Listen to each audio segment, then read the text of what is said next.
This is the BCSN Pod Zone, your place for the news, views, and conversations about all things related to HBCU athletics. Here are the BCSN SportsWrap, Dr. Cavil's Inside the HBCU Sports Lab, Knights of the Round Table, the pregame show, the Carlos Brown Show, the ONG Strike Zone, and more in one place. We are changing the way you consume HBCU sports, one broadcast at a time. Maureen is saving big holiday shopping at Amazon, so now she's free to become Maureen the Merrier. Food is her love language, and she really loves her grandson. Like, really loves. Nope. Nope. Come on, him? Ooh, I like him.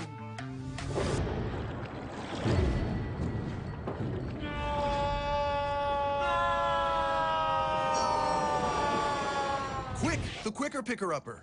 Bounty picks up messes quicker, and each sheet is 2 times more absorbent, so you can use less. He's an 8. He's a 9. Bounty, the quicker picker-upper.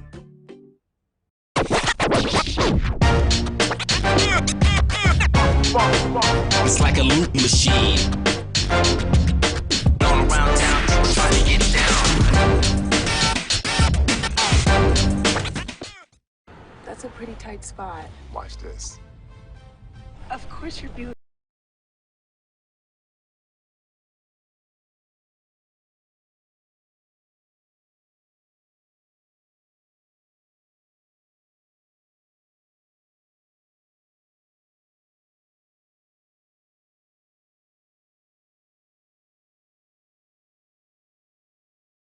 It's your life, because at the heart of every Buick SUV is you. You see, Head & Shoulders has scalp shield technology, protects against flakes even between washes. It's never not working. Kind of like us. Number 15? Never not working. I don't like this one. Me neither. Let's get out of here. Head & Shoulders scalp shield, never not working. Are you ready? It's time. The inaugural Urban NerdCon is coming to Montgomery, Alabama, July 29th through the 31st.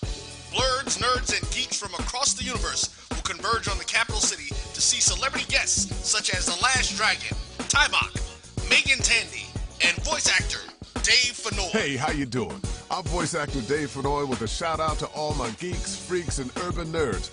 Just want to let you know I'm going to be there.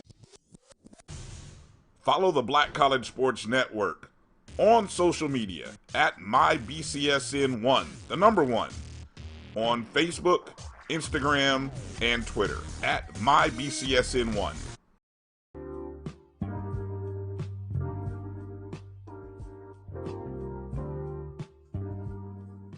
This is the BCSN Pod Zone, your place for the news, views, and conversations about all things related to HBCU athletics. Here are the BCSN SportsWrap, Dr. Cavil's Inside the HBCU Sports Lab, Knights of the Round Table, the pregame show, the Carlos Brown Show, the ONG Strike Zone, and more in one place. We are changing the way you consume HBCU sports, one broadcast at a time. Maureen is saving big holiday shopping at Amazon, so now she's free to become Maureen the Merrier. Food is her love language, and she really loves her grandson. Like, really loves. Nope. Nope. Come on, him? Ooh, I like him.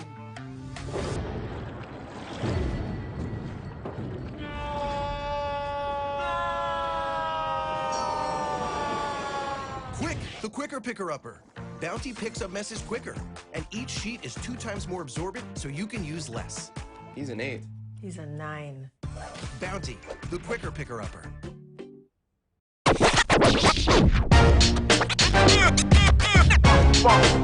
It's like a loot machine. Going around town, trying to get down. That's a pretty tight spot. Watch this. Of course your beauty perks itself. But earmuff, you stay on hard.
the Monday Night Live Holiday Labor Day edition.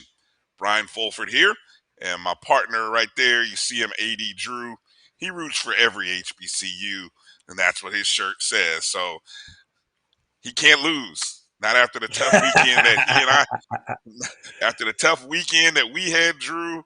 You're a winner, regardless. You're a winner. How you feeling, man? Well, my pocket's feeling Big a little bit sigh. lighter. But my pocket's feeling a little bit lighter. Both my HBCUs that I graduated from got their, you know what's kicked.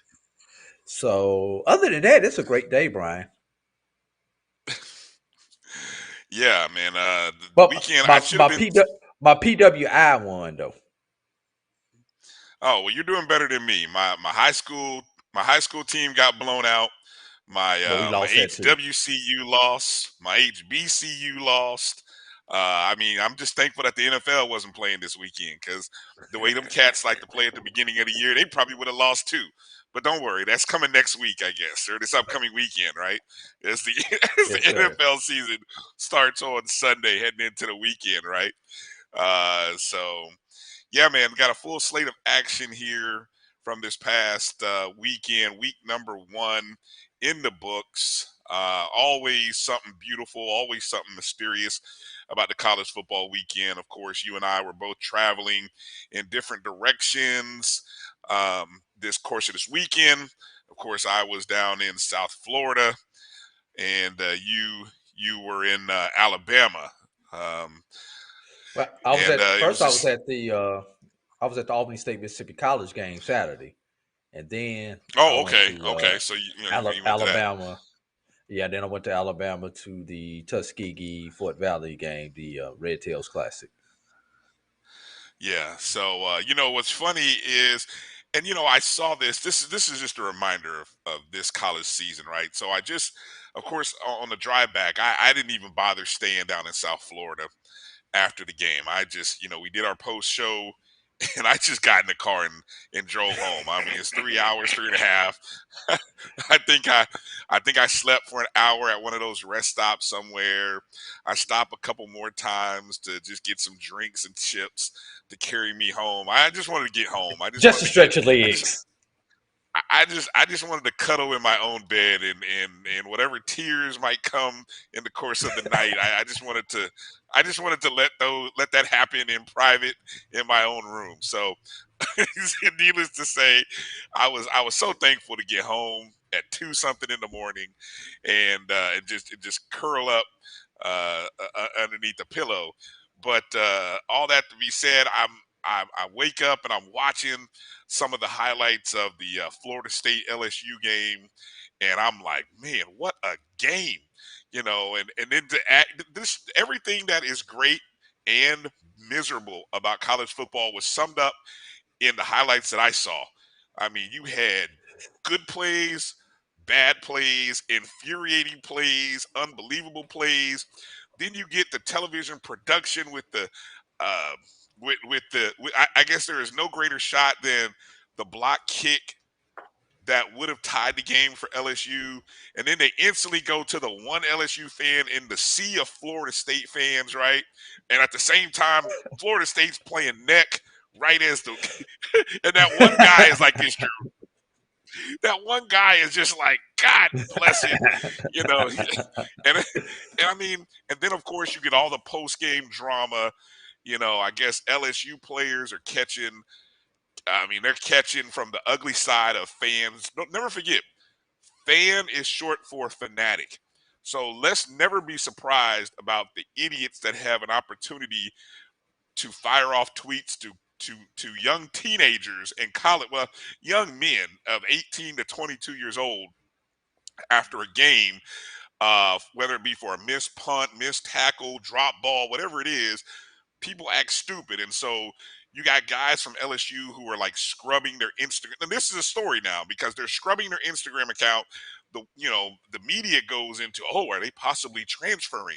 And it's like, no, these guys don't want to be they don't want they're tired of being probably cursed at and all these other things that are being thrown at them on Instagram. But I mean, just all of that Drew, is just the just a microcosm of college football, and the good, bad, and the ugly, right there in that one game, right? Correct. You are so correct, Ryan. Yeah. So And I hope. yeah, but of course, all that depends on, like you said, which side of the ball you were on when that play happened. Exactly. You know what? I hope that us as fans, whether our team, trust me, I'm sitting here on the side of whose team got their butt spanked. I analogized it to that old cartoon, and the only reason I'm referencing this is because I saw it and I just couldn't stop but laughing. That old foghorn leghorn clip of him reaching into the dog's dog pen and just raising his tail up and just smacking him, just smacking his tail and just running off. That so we got our butt handed to us like that, and other teams did too, which we'll talk about here coming up. And so, I hope that in the midst of all that, people are remembering that these are young men, young, kids still. And if we're going to be upset, be upset at coaches, but more importantly, keep the smack talking to fans. And even that you got to be careful about these days, because sometimes people get a little too personal, and then they take it some kind of way, Drew. Like I can only, I'm not gonna mention it on the air, but I only have, as a friend told me, we only really have one shot that we could throw at Jackson State, and it's below the And belt. it's not It's real and below it's the belt. yeah, it's real below. It's low. Yeah, so it's just like you just got to take it. You just got to take your loss, and so there's other people that are out there taking their losses and licking their wounds. But guess what? Week 2 will be here before you know it, Drew, and everyone will get a chance to answer the bell coming back. When you go back to work So yeah, tomorrow, just if you're on the wrong side there, prepare to be quiet. If you're on the right side, okay, exactly. you get your 24 hours. You got 48 hours this week because of the You can holiday. stick your chest out a little bit, right? But Right. You but can wear come your school Wednesday, colors. yeah, come Wednesday, you gotta get back to reality. Yeah, my tradition is when my team loses, I'm always wearing black on Monday. When I go to school, I wear black. I mean, I don't know if anybody really cares or pays attention, but it's just me. That's how I feel, especially after an NFL loss. I wear black. But if my team won, I'm wearing blue or orange. I'm feeling good about something. But man, so yeah, I want to give a shout out to everyone, the group of folks who are joining us in the chat room. I'm paying attention. See you guys on YouTube. TDOS, yeah, well, it's a bad day for the state of Florida, man. I think all 4 Florida teams, HBCUs, took an L. Some by large margins. It's really large Wow, I margins. never realized that till you just said that, Brian. Yeah. Three of the 4 took a bad beating this weekend. So not a happy day for Florida HBCUs, to say the least. I see Mary 305, them boys, Jay Blue in the house. Rusty Shackelford in there, and I'm sure there's some people on Facebook as well that'll be joining us. Please make sure you are subscribed to our channels. Give a thumbs up. Hit that like button wherever you're watching us at. Make sure you share the show. Facebook, Twitter, and Instagram at MyBCSN1, the number 1. Okay, Drew, I thought we would do this. Oh, I should remind you, coming up in hour number 2, we've got some grades that we're going to be dishing out. We basically are going to take the top 10 preseason teams from our HBCU Pro Sports Media poll and giving teams grades. We got to grade the opening performance. A lot of these teams had 4, maybe 5 weeks of planning, Drew. And so we broke down their performance in week 1 with some grades. And, of course, nobody better than Dr. Kenyatta Cavil to come on and help us analyze the grades from the week 1 performances. And then we'll start looking ahead to week 2 as well.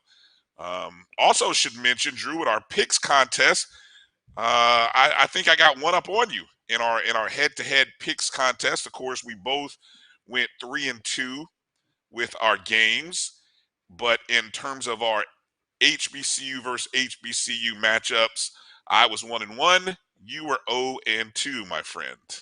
Sorry about that. It is what it is, Brian. All right. Let's get right into sort of our top 5. We talked about just some top 5 things. And our first top 5 that we're going to hit is how about some fantastic finishes from week number 1. And I guess we'll start with Thursday. And we'll start with Thursday and Thursday's contest between Bluefield State and Johnson C. Smith that actually went double overtime, if I'm not mistaken, right, Drew? That game was actually played on Thursday. And I believe this was the second year in a row that these two teams had played each other. And what's the rule of thumb, Drew, when you're in overtime and you're the home team? Well, how do you play that? Well, usually the rule is it's not necessarily the home team or the road team in football, because in basketball you always go for the win on the road, you go for the tie at home. But usually in football, if you have the ball second, that's when you want to go for 2 in the overtime period. So right. So and then of course with the new rules, I believe to start the third overtime, everyone has to go for 2 anyway. Right. All right. So going into the fourth quarter, Bluefield State was trailing 27-20, and they ended up tying the game with 1:06 left in the fourth quarter on a 52-yard run there by, let me make sure I get the young man's name right. All I've got is K. Smith. Unfortunately, Mr. Smith, I don't have your first name written down here as I'm kind of looking at the stat sheet here. But Smith ended up with a 52-yard run, and that actually brought the game to within a 1-point game. They tied it up with the extra point, goes to overtime. In overtime, Johnson C. Smith scores first with a 6-yard touchdown run from Tim Newman Jr. And then Bluefield matches with a 5-yard run from Lawson. And Drew, instead of going for the tie, they end up going for the 2-point conversion. And actually, they ended up running it twice because I think there was a penalty on the first 2-point attempt.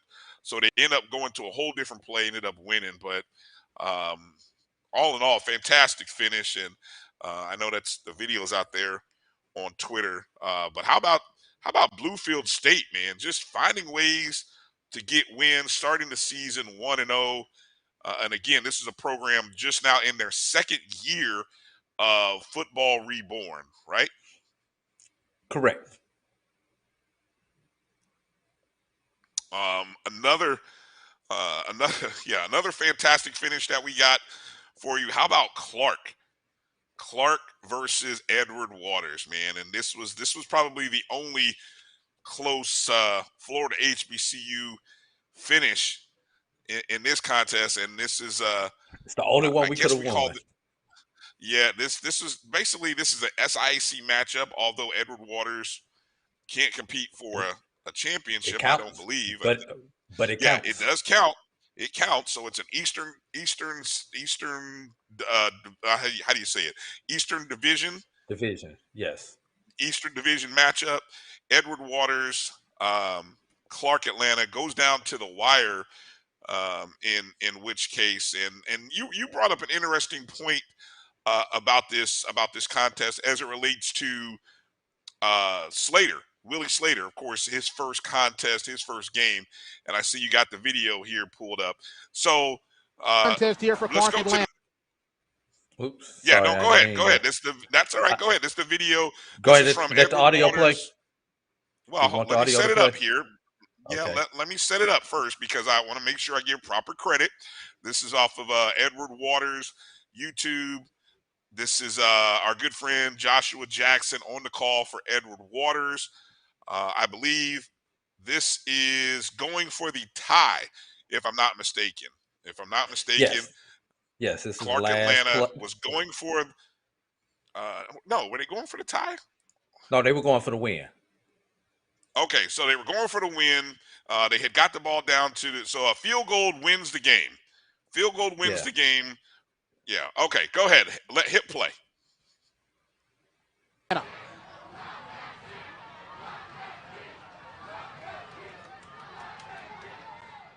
Snap. Placement. It's fumbled. It's fumbled. It's a fire play. Throws the ball up. It is caught. Touchdown, Park Atlanta.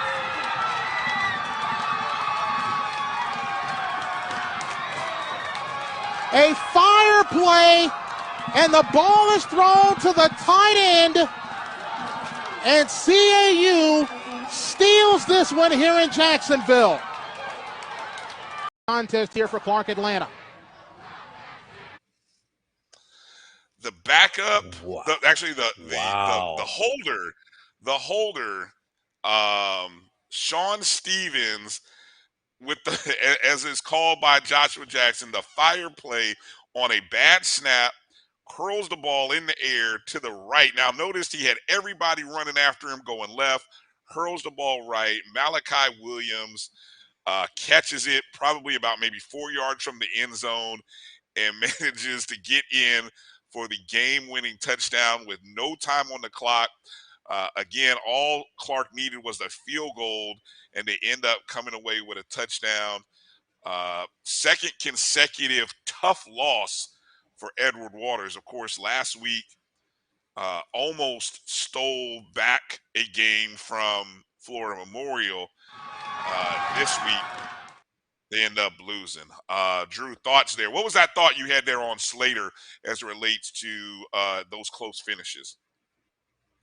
If you remember, we were at the game the last time Coach Slater was in Jacksonville. This was in the old stadium.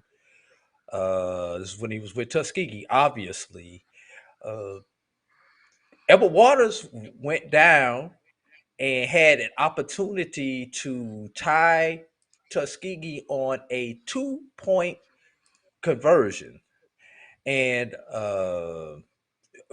fumbled snap, and they were unable to tie Tuskegee on a 2-point conversion with basically no time remaining on the clock. If I would have had a little bit more time, I would have actually pulled up that play, but it was just as dramatic of a play back then. This was in 2019 with Tuskegee. Tuskegee got out by the seat of their teeth. So Slater on close plays in Duval is 2-0 against Edward Waters. And I should make note that as I'm looking at the stats here, Sean Stevens, even though he's the kicker, he's not the backup. He's the actual starter. In that game, he was 19 of 32. That was his 4th touchdown pass of the game. So, I don't know if you go into that play, Drew, telling yourself, hey, watch for the fake. But, I mean, that's why you have a competent quarterback taking the snap on those field goal attempts and not a punter like sometimes teams do. Most teams do. And the fact that you have a quarterback back there that's, unfortunately, they get used to handling bad snaps from center. It happens once or twice a game. So, and he just had that instinct to run out, roll out, and throw the ball up, because he threw the ball to no one, as you can see as we watch this one last time. He literally threw the ball up to no one, threw it up for grabs, and why not? The game is over with if you get tackled, so why not just throw the ball up for grabs and give somebody a chance? I'm going to disagree with you there. I'm going to disagree with you that he threw it to nobody. He threw it. He knew he had at least one guy on the far right side who was eligible, right? Who was supposed to be there. Right. And so if he threw it up high enough, possibly if that guy is paying attention, or better yet, if the Edward Waters defensive linemen are not paying attention, and as you saw, there was really only one guy from Edward Waters who kind of realized it when that ball was in the air. He was like, oh, wait a minute, the ball is in the air. Oh, my goodness. And then it was like there was a guy behind him, and he couldn't help it. So, I mean, that's just a heads-up play. I bet you if you talk to Coach Slater, I mean, you practice, what do they like but to you never, you never expect it to happen. Yeah, I No, mean, no, you we practice we practice that. you practice a bad snap scenario, but you don't expect it to work. Brian, that's just like we're basketball coaches. How many times do we throw the ball 60 feet, 50, 60 feet in a game? And how many times does it go in a year? Yeah, Maybe half a time a year. About once every 2 years, you get that shot. right. Yeah, exactly. Yeah. So yeah, good win there for Clark. And they get off to a 1-0 start, man. I mean, what more can you say? Congrats to Coach Slater, first win there at Clark. I know Clark fans have got to be excited about that. Let's go to another fantastic finish. This one involving we're still in the Division II, the non-Division I level. This one involving two top 20 teams, Bowie State taking on New Haven. And Bowie State is ranked, I believe I saw number 8. New Haven 16. I think, I don't know if those numbers, I think on the d2football.com, I think Bowie was 12, New Haven was maybe 20. But anyway, these are legitimate two top 20 teams.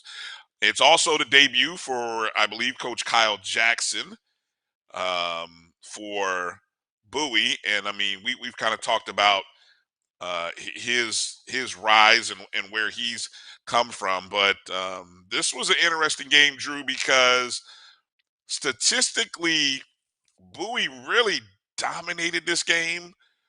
But going into the fourth quarter, they were down 17-7. They put up 7 in the first quarter, were held scoreless as New Haven scored 17 straight. And I'll be honest, I had, flipped over and looked at just, some time markers, and this game, maybe with about 9 minutes to go, it was still 17-7. And I'm thinking, Bowie might be in trouble. And then that's kind of when things woke up for the Bulldogs. They scored 3 times in that quarter. Started with a 33-yard run. Samuel Doku on an 11-play drive. Then the essentially the next possession, a 1-play 68-yard connection from Morgan Scroggin to Dion Golat Jr. gives Bowie the lead, but New Haven retakes the lead on a field goal, and then with 9 seconds left on a 10-play 73-yard drive that only took a minute, Quincy Hall catches a 9-yard pass from Dion Golat, and that was his third touchdown pass of the day. Golat with 17 completions, 266 yards. Bowie wins it 27-20. I tell you, Drew, there's a lot of these 1-minute drives. I think back to that 99-yard drive by LSU the other night. But then, here's Bowie with a 73-yard drive, 10 plays, a minute and 12. Talk a little bit about. Oh, I did that, Drew. I just did that thing that I hate. I don't know if you caught it. But anyway, I hate that. Anyway, Bowie 27-20. Drew, your thoughts on Bowie's win? You're on mute. You're laughing, but you're on mute. That's all right.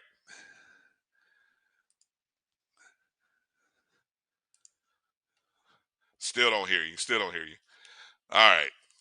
So we must be having some technical issues. Of course, Drew is producing here today, folks. So as you, he's got the video. Drew, you got the video. I didn't know you had the video. Okay, here's the play. If you're watching us on YouTube, there's the play. Do we have where we got that video from, Drew? We got to make sure we give proper credits to where we got that video from that we're showing. You got that? I don't hear you, Drew. All right, so we're going to fix our audio issues here because right now it's just me. Figure out why I can't hear Drew. But and we'll give proper credit to the person that shot that video. But let's do this. Let's take a short break. Got a couple other close finishes that didn't turn out in favor of the HBCU teams coming up, and that's more so on the FCS level. We'll talk about those almost fantastic finishes in a moment. Let's take a short break. You're watching the BCSN Sports Wrap. We'll be back in just a moment.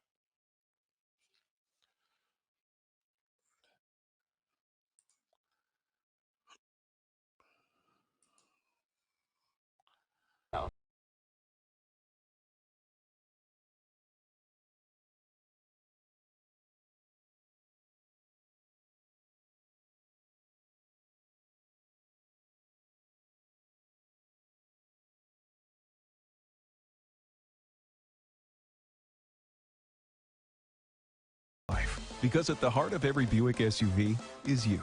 You see, Head & Shoulders has scalp shield technology, protects against flakes, even between washes. It's never not working. Kind of like us. Number 15? Never not working. I don't like this one. Me neither. Let's get out of here. Head & Shoulders scalp shield, never not working. Follow the Black College Sports Network on social media at MyBCSN1, the number 1, on Facebook, Instagram, and Twitter at MyBCSN1.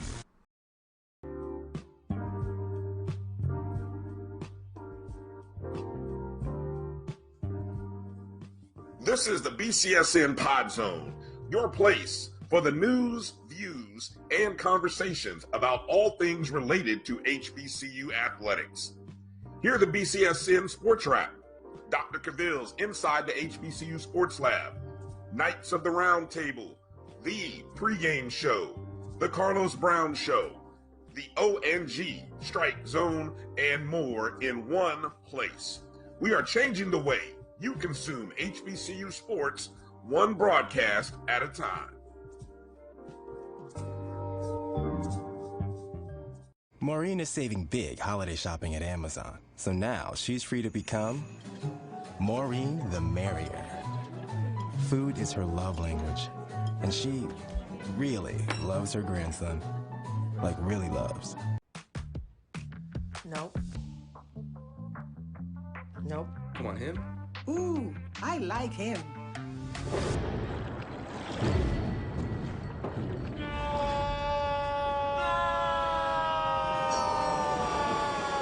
Quick, the quicker picker-upper. Bounty picks up messes quicker, and each sheet is 2 times more absorbent, so you can use less. He's an 8. He's a 9. Bounty, the quicker picker-upper.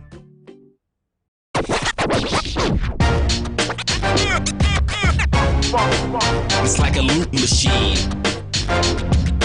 All around town, people trying to get down.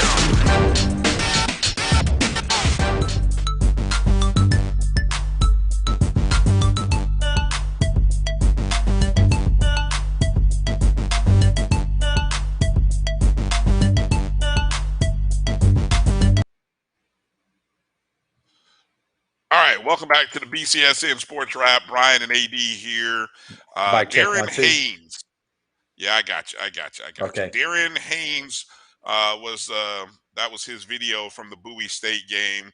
So just want to make sure to give proper credit. Of course, if you're watching us on YouTube, Facebook, you see it. If you're listening to the podcast on the BCSN Pod Zone, well, you know, hey, you can go. You never even miss me. Find it. Yeah, you never miss me.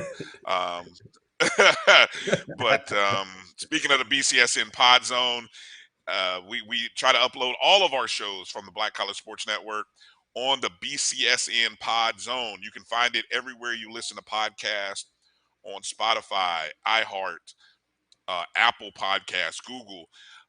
Just go make sure to search for us, and when you find us, download, listen, rate, review, whatever it is you do with your normal podcast. You know, interesting question someone brought up, Drew. I'm curious, are you, how people consume? We try to put it in as many places as possible. Are people more YouTube watchers, or I still listen to podcasts? I'm still a podcast person. So I'm curious, Me, I'll let YouTube play in my car when I'm driving. No, I'm not See, necessarily I think, watching I'm not necessarily watching my phone, but I definitely will hear the audio while I'm on YouTube in my vehicle. yeah, I bet there are a lot of people who are doing that. You know, a lot of folks out there. But if you are one of the podcast people and you're still listening to podcasts, you can find their shows there in audio format. All right, we were talking about fantastic finishes as we recap week one.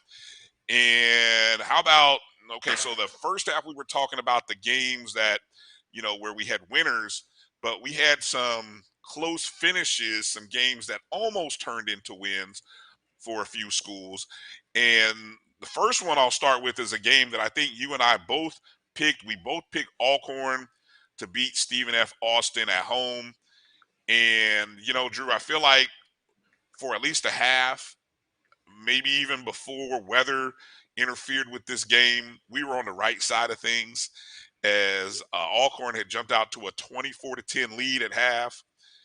And then sort of timeouts, halftime, and the weather kind of wreaked havoc on this ball game. As I don't know the whole. Do you know what the time length of the delay was? I don't know, but that game didn't start till like after 9 o'clock local time, if I remember that correctly, and it was like I believe it was a 6 o'clock start local time. Yes. So okay, so you had a late start, and then what? That game started when it should have been ending.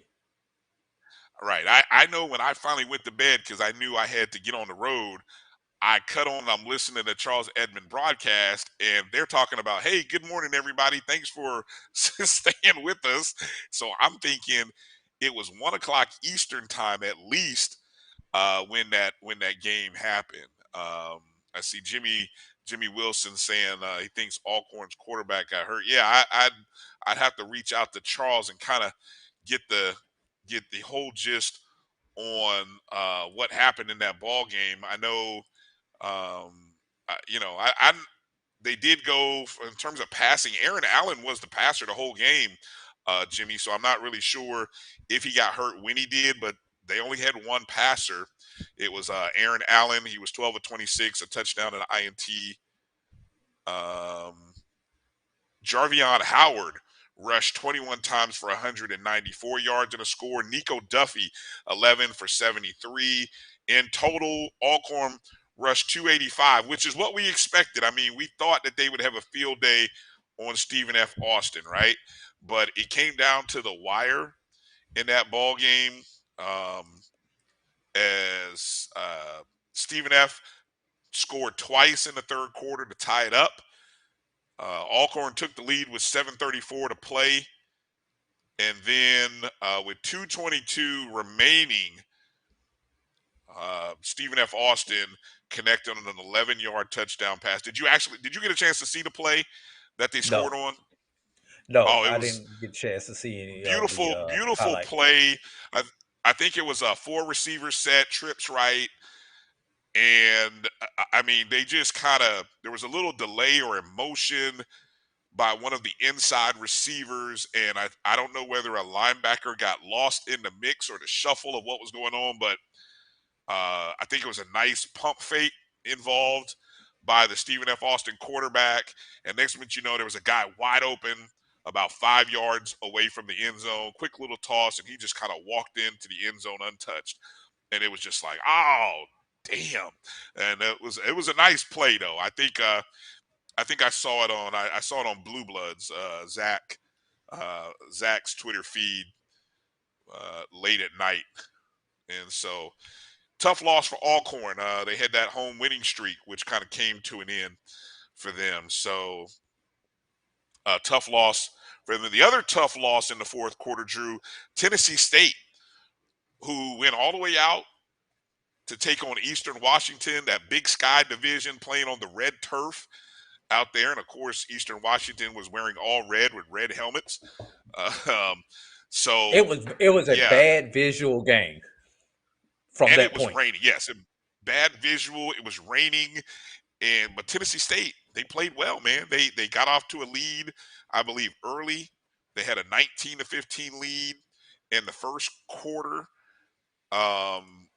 and they ended up getting behind. I'm just kind of pulling up the stats. I remember most of it from watching it, but if I'm not mistaken here, yeah, I'm pulling it up right now. They got to Eastern Washington actually scored twice in the second quarter, jumped out to a 10-point lead. So 29-19 at the half. Nobody scored in the third. Tennessee State scored 10 straight points in the fourth quarter to tie it up, and gave up a touchdown with 2:39 to play in Tennessee State. But look, here it makes for an interesting matchup because for Tennessee State, Devon Starling carried the ball 25 times for 207 yards and a score. Draylon Ellis, the transfer quarterback, was 17 of 27, 257 yards. He threw 2 touchdowns, 1 pick, but then he also ran 22 times for 82 yards and a touchdown. So Draylon Ellis proved to be that man. Zach Dobson caught 5 catches for 132 yards. Cam Weiss, 8 catches for 95 and a touchdown. Tennessee State looked really good, Drew. Looked really good. Yeah, from what I was able to see in that particular game, they did look good. They moved the ball. The one thing that I saw that hurt Tennessee State more than anything else was turnovers. Tennessee State did turn the ball over a couple of times, which led to Eastern Washington getting back in the game. And a game that pretty much went back and forth among those two teams. Yeah, you talk about the turnovers. They were -2 on the turnovers. They had 1 interception. They actually fumbled 6 times. Fortunately, How they many recovered times? 4 of those. They How many fumbled times? 6. Well, hold on. They fumbled 6, but they recovered 4 of them. Gotcha. The two you lose though, they add up though, But they outgained Eastern Washington Very fast. 547 to 474. I would say, third down was interesting. 5 of 16 on third down. They were 3 of 3 though on fourth down. So, I mean, that was a winnable ball game for Tennessee State. And yeah, so Tennessee State and Alcorn both had winnable games that, we talk about our FCS HBCUs winning these kind of ball games because these are the games that if they can find a way to win, one game was at home, one was on the road, it kind of creates that positive narrative that matters late in the year. And we talk about rankings and wanting to see our teams ranked more. Well, that's 2 games that they could have won, should have won. And so, hey, better luck next week, I guess. That's how that goes. Any other finishes that you want to mention, or let's go to number 2. Let's go to our Let's second. go to number 2. Okay, so here we go. Our second storyline or second takeaway from the opening weekend, blowout cities. And I don't know if we can call these unexpected, Drew. I mean, there's 2 categories. Those that we expected, those that we didn't expect. Right? Let's start with the ones that I know what we didn't expect. Yeah. The one that I don't think anybody expected was what Jackson State did to Florida A&M. 59-3 in all facets of the game, all 3 levels. Jackson State dominated that game. Looked every bit the part of. Hey, look. There's a reason that they were the BCSN Black College National Champs. I had somebody show me. Hey, I had somebody show me one of those championship rings for South Carolina State, right? And I asked, I said, "Does it have the record on that thing?" And so no, it doesn't. It didn't have the record. I just want you to look. You're wrong for that.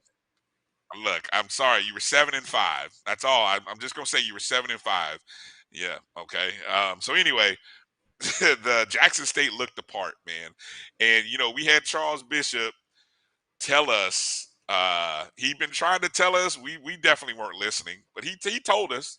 He said that Jackson State had a crawl up their rear after the way they finished their season. People were talking about FAMU and how they finished that game against Jackson State. Nah, look, the distractions may have had a 60%, 50% of the reason why that game was the way it was for FAMU, because as I said on the post-game show that we did, Drew, football coaches don't like distractions. It's hard when you have distractions, right? Nobody wants distractions. And let's say all that was going on with FAMU over the past 10 days. Yes, they want routine. They don't want distractions. All of that matters, man. I mean, you guys can say what you want out there, but give credit to Jackson State, because even with the distraction that they were dealing with, there was still a different focus. There was a different level of swag and attention, and they just came out to dominate. And hearing even on the Monday press conference from Dion, Coach Prime, they were upset that they left points on the field and allowed FAMU to get 3. They were upset about that. And I legitimately believe that that's just not smack talk. That's legitimate that they were upset about that. So sets up a good matchup this coming week against Tennessee State. That's all I'm gonna say. That hopefully Tennessee State comes to play and proves to be a more worthy opponent. But at least Tennessee State is not an ag school, Brian.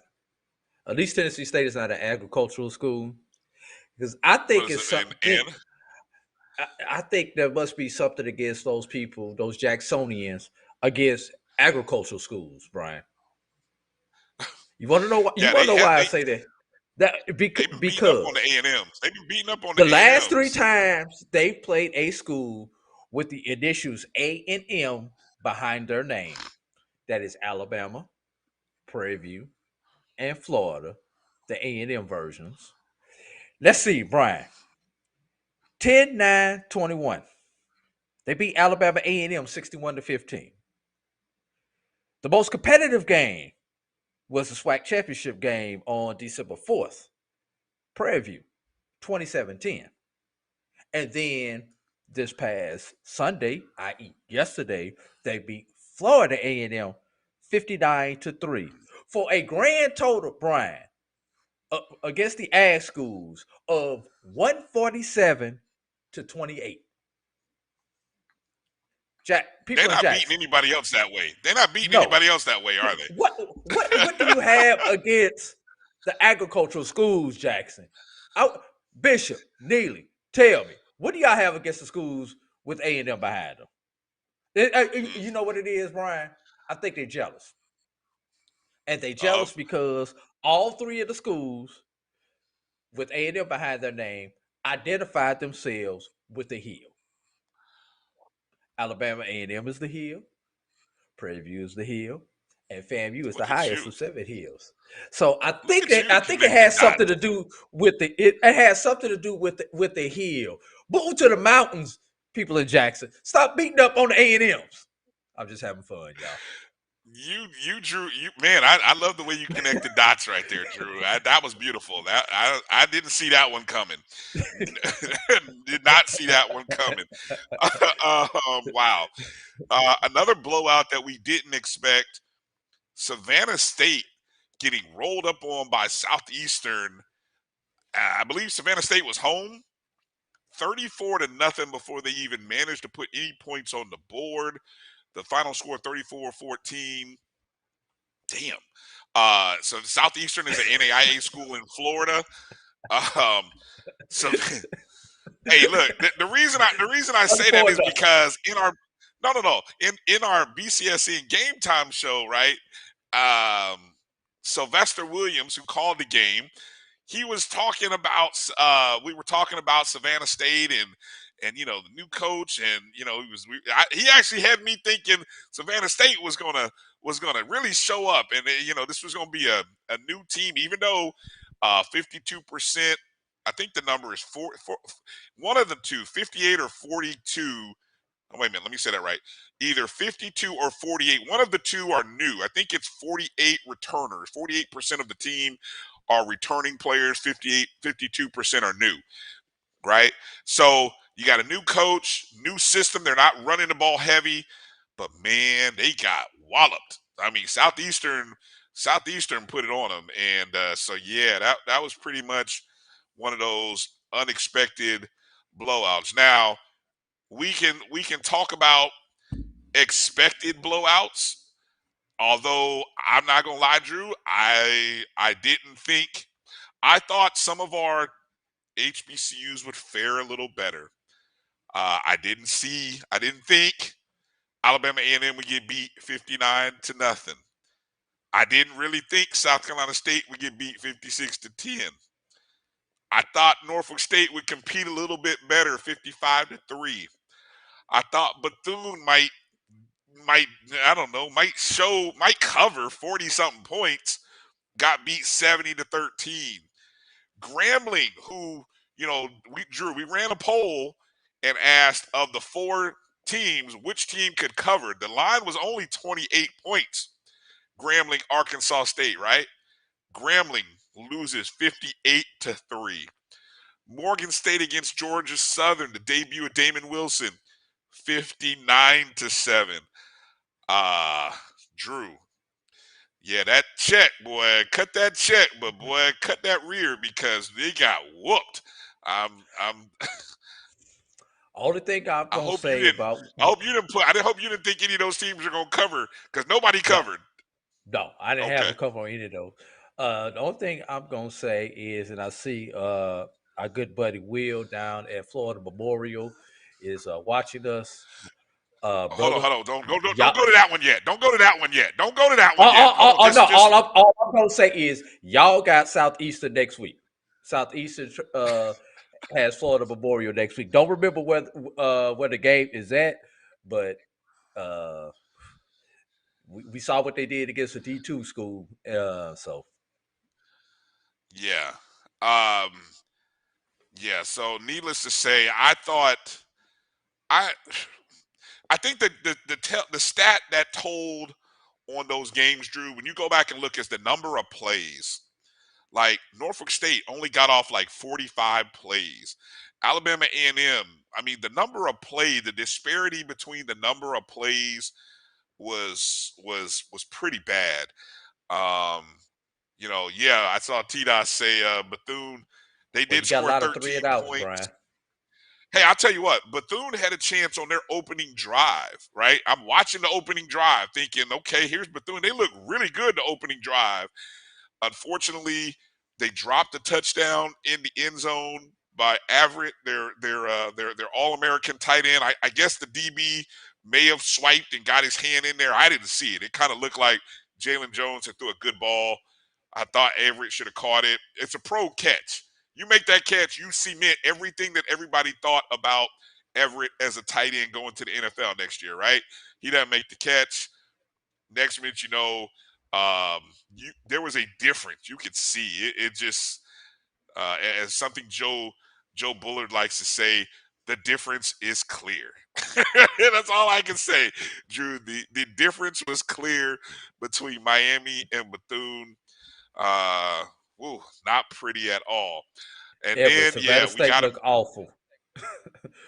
Personal feelings got involved in the hiring. Wow. Look, who you telling? I said it when it happened. I thought they should have gone with the coach who was there. It was at least for 1 year. The loyalty, at least for a year, giving him an opportunity. I still don't understand that. But anyway, Benedict 52-14 over ECSU. That was pretty impressive for Benedict to get that kind of win. But then we got to talk about that blowout. Wait, hold on, you forgot one. Newberry 40-6 over Allen.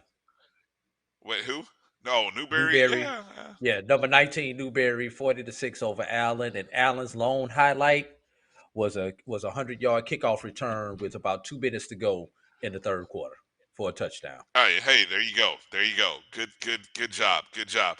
And then there's the 86 points that Southern put up on Florida Memorial on the Pete Richardson Classic.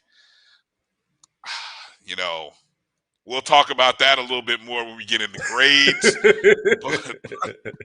but woo, boy, I tell you what, I hope that trip to the Bluff was worth it, man. I hope that trip to the Bluff Bryan, was worth it. Only thing I'm gonna say is at least Florida Memorial got paid for their blowout. We just took an ass kicking because the conference said you had to take that ass kicking this past weekend. And Tallahassee. They signed. No, there was some money, and there was some.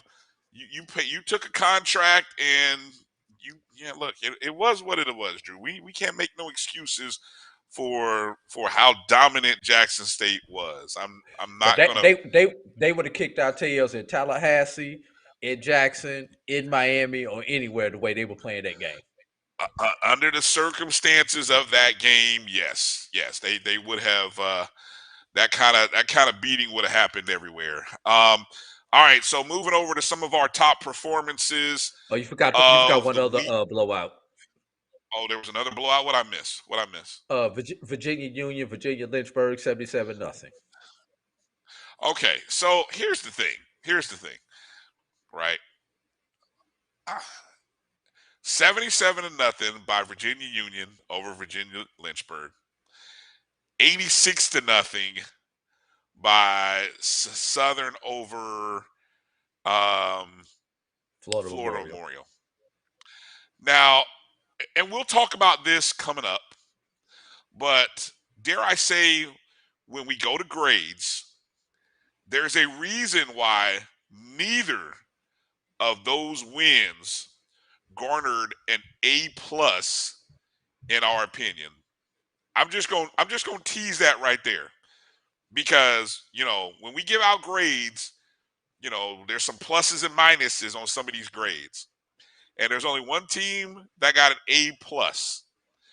There are a lot of A's. There are a few A's. Anybody want to put in the chat who they think that team with an A+ is? Yeah, because it was. I'll tell you now, right now, it was not Southern. It was not Virginia Union. You giving it away. You're giving it away. Well, I'm just saying there was a few other teams that got A's. As I'm looking back through here, there's at least a handful of teams that got some A's. I just want to keep it real. Top performers. Let's kind of go through quickly top performances before we move. Of course, coming up in the second hour, we got Dr. Cavil talking grades. Obviously, Shedeur Sanders. I mean, that what he showcased against FAMU, where he started the game going 17 for 17.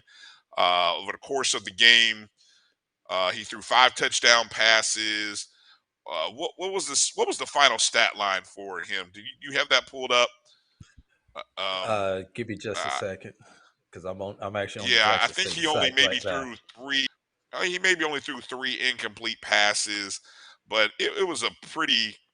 Shedeur Sanders, 29 for 33, 323 yards, 5 touchdowns, no INTs, a long of 37 yards. Yeah, 4 incomplete passes, and he looked. I mean, yeah, he did get sacked twice, but pretty much, I mean, FAMU never really got to him. He picked us apart like he was picking. Grizzled meat out of his teeth with a toothpick. I mean, that's how bad. And he had a lot of time. So if Bryan, you're gonna look, memo to the FCS or memo to the SWAC, if you're going to give Shedeur Sanders that kind of time, good luck with your chances of winning. That's all I'm gonna say. Yeah. What I saw in the game from watching it on TV, and you were there live, and I even called and asked you that. Is this as bad as it look in person as it is on TV? And you responded with yes. But the one thing I saw on TV was the speed of Jackson State. more than anything else seemed to be the factor, at least visually on TV. And also, if you're going to play a vanilla defense, then Jackson State is going to put the fudge on top of the vanilla and eat you up.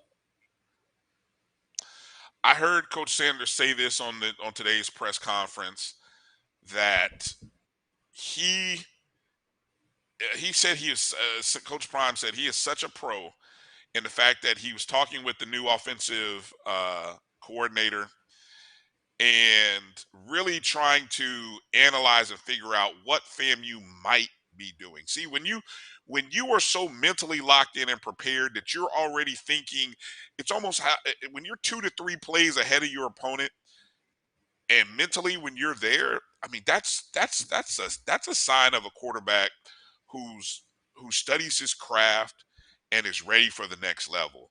And credit to the coaching staff for giving him unique formations, good movement. They rolled him out.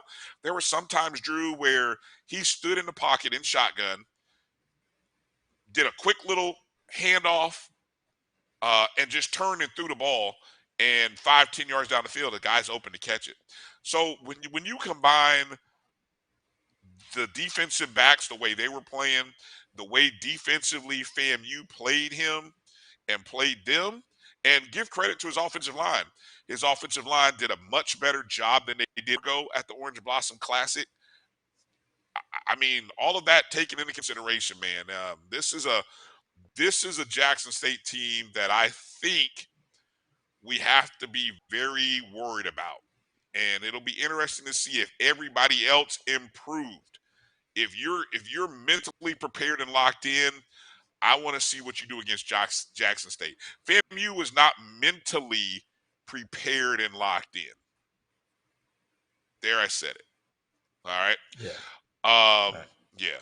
So I think the offensive player of the weeks and all those awards will be coming in for Shedeur. I think on the FCS level, from the HBCU level, I think Devon Starling's 25 carries, 207 will get some mention, even though that was in a loss. But I don't think anybody's going to take that away from Shedeur. How about on the Division II or non-D1 side? Fort Valley State's Emmanuel Wilson, 20 carries. Oh my God. 262 yards, 2 touchdowns, including the 87-yard run to the house in the second half. You said you were going to try to find a video for that. Did you even want to try that? Here we go, Brian. All right, fingers crossed. Let's hope I come back with some audio. Go to commercial. Fort Valley State. I think that's after. Oh, you got the replay. Emmanuel Wilson. I know, Drew, I can tell you he was one of the reasons why I was optimistic. Okay, so if you're watching us on YouTube, Facebook, obviously here it is. First down. Big hole up the middle by the linebackers, past the safety. He gone. That's when Untouched. everyone headed to the stands. I mean, headed for the exits. And there was about 11 minutes left. 11 minutes, some change in that ball game, and you can see it's only a 2-score game. Yes, 2-score game. It was only a 2-score game, but at that point, everyone knew that as good as Fort Valley's defense was playing, and Tuskegee could not put together a sustained drive, that was pretty much the ball game. Yeah. Tuskegee had 1 touchdown to tie. They did not have 2 touchdowns to tie. Yeah, good point there. You know what? And I appreciate. I think it's Jimmy Wilson who just pointed this out. Probably one of the games that had the most points. We're going to talk about this more so in the midst of our grades, but we'll go ahead and mention it. The UAPB win over Lane. that's actually UAPB won 48-42. I'm not gonna lie, that's a game that I thought Lane was gonna win. Lane's Michael Huntley was 15 of 21, 328 yards, 3 touchdowns, no picks. I Ike Brown. thought Ike Brown also had 3 yeah, touchdowns in that game, 2 rushing, 1 receiving. For he Lane. did, yeah. Ike Brown for Lane, but Pine Bluff, they got 2. And look, we talked about, yeah. I guess we should mention in terms of running, Kayvon Britton, 31 carries, 237 yards, and 3 scores. Skylar Perry, one of the older returning quarterbacks in the SWAC, not a bad performance, 16 of 27, 1 touchdown, 1 INT, 222 yards, but clearly Kayvon Britton was the story. I mean, 31 of the 47 carries went to Britton with 237. So I think that Wilson, so of the top rushers, you've got the 262 by Wilson, you've got the 237 by Britton, the 207 by Starling. I'm not sure if there's anybody else I'm missing. It's possible. You guys hit us up in the chat room. Let us know if there are any performances that we're missing there. And I go and I want to take a quick peek and see, was that game. That game was interesting from the standpoint it was as close as a touchdown game at the end of the half. Actually Lane had a lead in the Lane scored parts of first. the second quarter. Yeah, they scored first. They had a lead retook the lead in the second quarter. 21-17. Yeah, and UAPB kind of answered with a pair of with a field goal and a touchdown to go up by 6. Then they answered, and this is what always is big, when you can come out and start the second half with an 85-yard kickoff return. That's what kicked it off. Maurice Lloyd with an 85-yard kickoff return for UAPB. That put them up. But, hey, then Lane comes right back and answers. So that game just – look, Lane was one of those teams that we talked about, Drew. How close is Lane to UAPB? All respect. Hey, good win, UAPB. But Lane has to feel really good that they were that close to UAPB. I told y'all to watch for Lane in the SIAC West. Hey, Brian, you know something? It's time for us to have some fun. Okay. It's time to give the doctor a quiz. Okay. Dr. Okay. Cavil. That is a sign we need to take a break. We need to take a break. That's what you're telling me. All right. Yes. We need to take a break. We still got 2 more things. Maybe he can work with us on our overreactions, because that's one of the other storylines. I'm sure there's a lot of overreactions. So we'll come back. We'll talk overreactions. You guys in the chat room, what are you overreacting about heading into or after week 1? What are you overreacting to? We'll come back and see if your overreactions match with ours. And then we'll get into some grades with Dr. Cavil on the other side. You're watching the BCSN Sports Wrap. We'll be back in just a moment. That's a pretty tight spot. Watch this. Of course you're beautiful.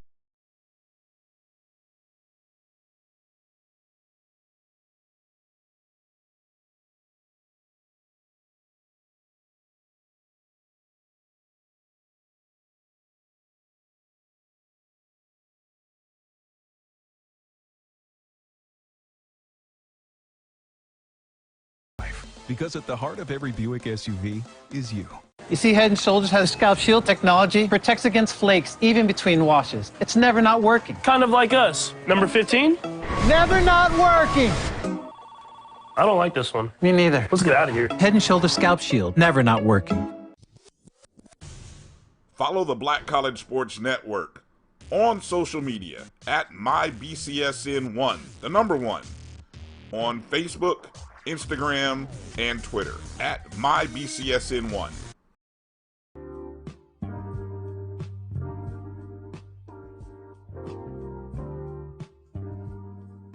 This is the BCSN Pod Zone, your place for the news, views, and conversations about all things related to HBCU athletics. Here are the BCSN SportsWrap, Dr. Cavil's Inside the HBCU Sports Lab, Knights of the Round Table, the pregame show, the Carlos Brown Show, the ONG, Strike Zone, and more in one place. We are changing the way you consume HBCU sports, one broadcast at a time. Maureen is saving big holiday shopping.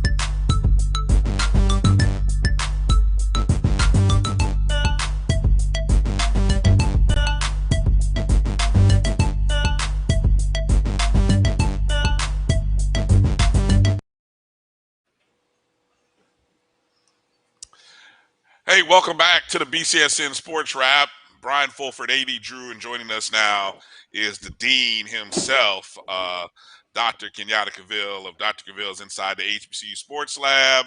Episode 300 was this past Saturday. Doc, you had a chance. Congratulations, Doc. Congratulations. Yeah, congrats. Thank you. 300, Thank you. I feel that. 300 strong. Yeah. You know, if he was a baseball player, Brian, he'd be a Hall of Famer. Batting 300. Well, look, I was wondering if they did the old Sparta, get the whole Sparta 300 thing in there, but hey, we brought in Doc here. Want to go into some quick overreactions, Doc. We were talking about fandom, and that we talked about the LSU Florida State game had everything. It kind of surmised college football. You had great plays, you had frustrating plays, you had fantastic finish, fantastic miss, you had the craziness afterwards, the television production picks it up, everything you wanted. And then we even had some HBCU games like that. The Clark Atlanta game against Edward Waters. We had the Bowie finish, the Bluefield State, and so on and so forth. And we go into overreactions. What's something that you're hearing? What are people overreacting to after week one? Give us something that you're hearing. One overreaction. I'll give you three of them. One overreaction. It's going to be North Carolina A&T fans with their loss to North Carolina Central. I think they're overreacting. They got still have the conference game, much like the MEAC. They play so many non-conference games that obviously you don't want to lose to your rival, and I understand that most certainly. But you almost hear some of them ready to throw in the towel, and I think that's a little bit early. I certainly understand some major concerns, what that is, and many people are even talking about pulling up the moving truck. I think it's a little early for that overreaction. Let's get in some more of that. So that would be my first one, and probably my top one. Another one is Tennessee State. They did an excellent job, had a chance to win that game, but I'm hearing a couple of posters out there talking about Tennessee State has the best HBCU program, FCS program out there. Well, actually, just said best HBCU program. So I thought that was a little bit of overreaction. I'm certainly interested in the matchup after a loss. I can't co-sign on that one. After a loss, I've never heard that before. After a loss, wow. Yeah, so that was a little shocking for me in terms of that overreaction. And the Savannah State fans,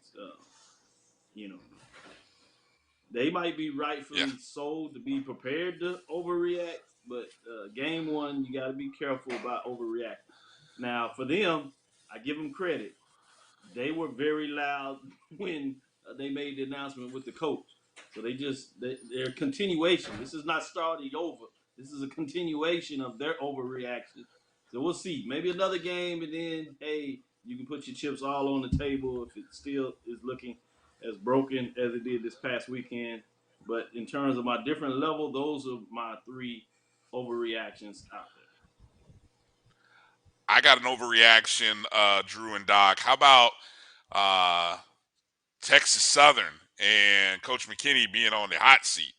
I don't know, that, or potentially Andrew Body transferring, kind of pulling the Kalen Newton. That I've heard of all of that over the past 24, 48 hours. So slow down, Texas Southern fans. Slow down. I know y'all only put up 166 yards of total offense, but slow down. It's still week one. It's still look. That's about as bad as. Prairie View had 5 pass attempts in that game. 5 pass attempts in that game. Didn't hit a one. The quarterback went out. There might be some time for some overreaction in Tiger Nation. They've been doing this for a while. They're just not looking too good over there. So them my fans. I know some of them. They have been steadfast for a while. And so if they start to kind of getting up, boy, I can see that. I'm not gonna call that one an overreaction. I tell you this though, to your credit, if I go with you, Brian, game 3 when they play Southern, if they can't find a way to fix it, yeah, you can forget overreaction. I don't know. You might just It might never be mind. an I'm not action. gonna say it. It might be an action. Right. Drew, any overreactions for you? I got that you're hearing two real quick ones. South Carolina State. We saw the shellacking that they took on TV. But this is Buddy Pugh that we're talking about. It's the BIAC. All South Carolina State honestly cares about are those 5 games at the end of the season. That, let's be real, those 5 games will put them back in the Celebration Bowl if they get all 5 of those. So not only for South Carolina State, but any MEAC team. Let's not overreact to the non-conference portion of their schedule. And this is a overreaction in a different Drew, sense right I here. would say I agree with that, but let's throw this next week game in there in 1 and 2 weeks in terms of South Carolina State. Bethune-Cookman and FAMU, they gonna want a piece of that. So maybe a little something before those last 5 games. I got you. One other thing, and I don't know if this is quite an overreaction, but I think this is a good time to say this one. Everybody seems to think that they can be like the Joneses that do what Jackson State did and bring in all these players out the portal and add players, stir, and you're gonna win. Connell Maynard brought it up. Entire new starting 11 on defense. How'd that go for you Thursday night at Alabama Birmingham? And a few other schools had great transformations. Grambling State had a bunch of transfers come in. So just because you bring in all these transfers does not mean you are going to win tomorrow. So if that can qualify as an overreaction, I think that may be an overreaction that you could just bring all these FBS players in and you're gonna win. Prime made it look Especially easy. your overreaction is for those folks that thought they were going to do something against FBS programs. They call it an upset for a reason. And it's hard to call an upset. It means it's not supposed to happen. And so you really got to look deep into the numbers to find out when there's a real chance of a team maybe keeping the game close and then somehow getting upset. Meaning you have a senior quarterback. You're really tough on the line. You can run the ball, and the team that you're playing FBS is playing a freshman quarterback or something like that.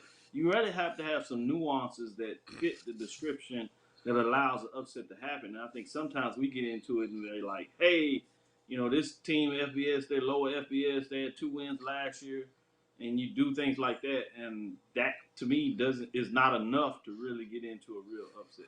And that's why last week the only one I called that I thought would be close that you could potentially get, or the 2 were the closest ones. I looked at Tennessee State, Eastern Washington. I said, keep an eye on that. But the one I particularly thought that you needed to get that was plausible was the Alcorn State Stephen F. Austin game.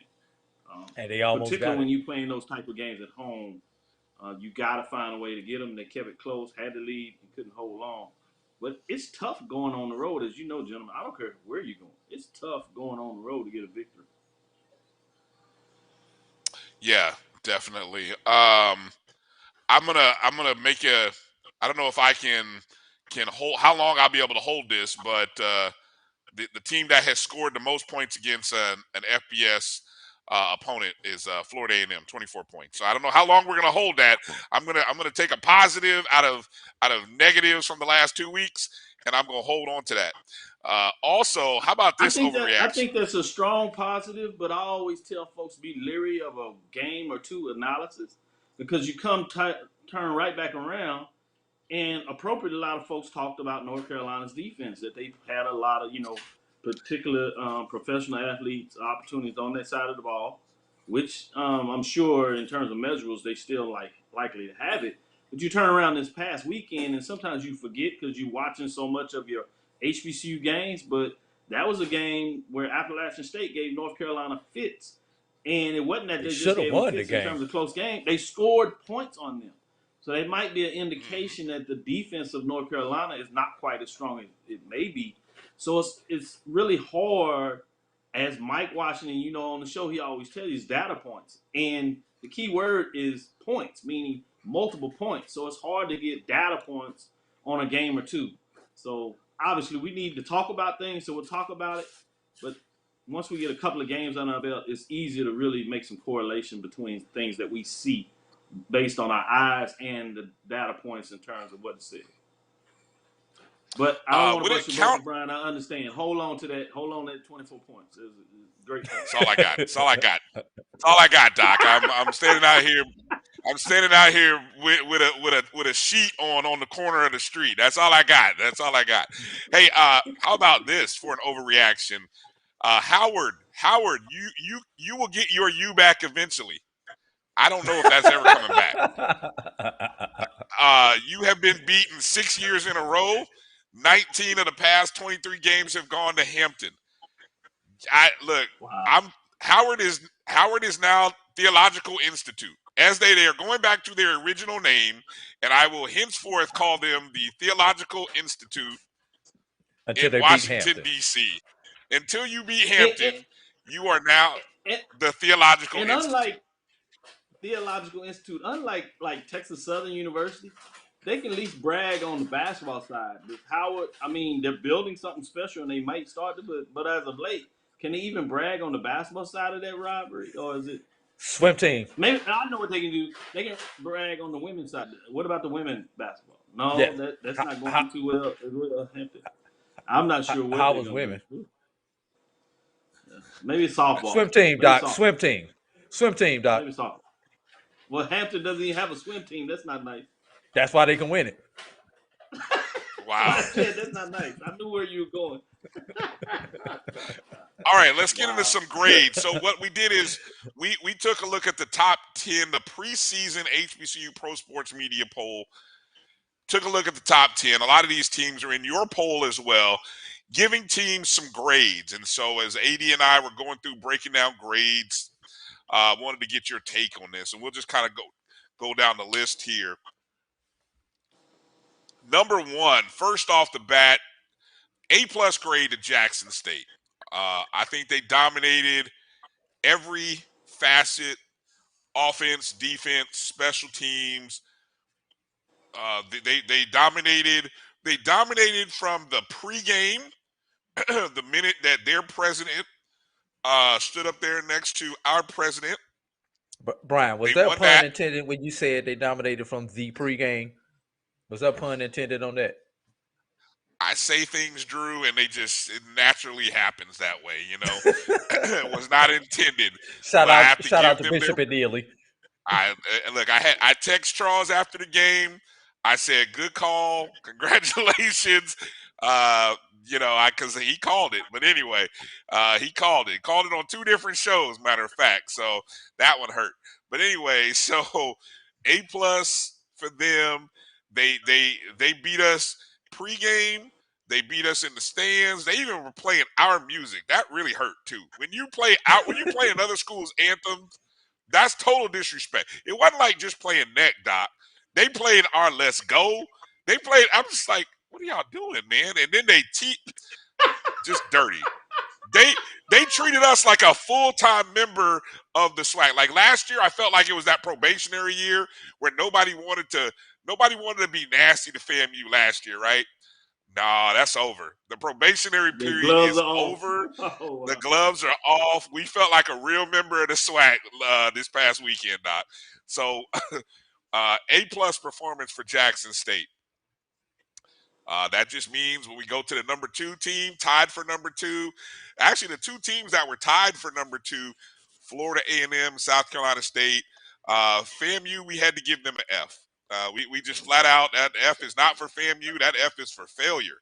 That is how that's how that goes. Now, the only reason South Carolina State got a D- is because they were playing an FBS opponent. And that's the only reason we gave South Carolina State a D-. So let me let you react to those first 3 grades there, Doc. I missed one of them, but I certainly agree with the A. I'm sorry, I got all 3 of you right. I agree with the A+ for Jackson State. They really came purposeful through that game, and obviously I have the cheat code with Charles Bishop. And every once in a while he'll get caught up with conversations, but he's really, somebody that doesn't just talk the noise. So when he quietly gives you information, and he's done it on the show, as you said, in different things, he's one of the people that you really want to take seriously because he's not going to just overreact or try to do it to talk noise. And he was telling me off the record, and I was able to say it on a couple of shows after I got it. But I knew had some major concern with Jackson State when he told me a lot of the guys that started games last year were running with the 3rd team. So they told me 2 things. It means some of those FBS, the freshmen in terms of Coleman and Hunter, because both of them got in that game and played out. People may not recognize that when you get these top 40 players, you can start to see why they are talented at that level. And it also told me about the depth. That they have more depth. And when you're trying to dominate, as Coach Prime was talking about, part of the ability to dominate is when you can rotate players in and out and you don't lose a lot of depth. You keep them fresh. You keep them with a lot of energy because all of them never know when the number's going to call. And even though they may not start, they're going to play a lot of time. And so they start challenging each other and playing up to that level.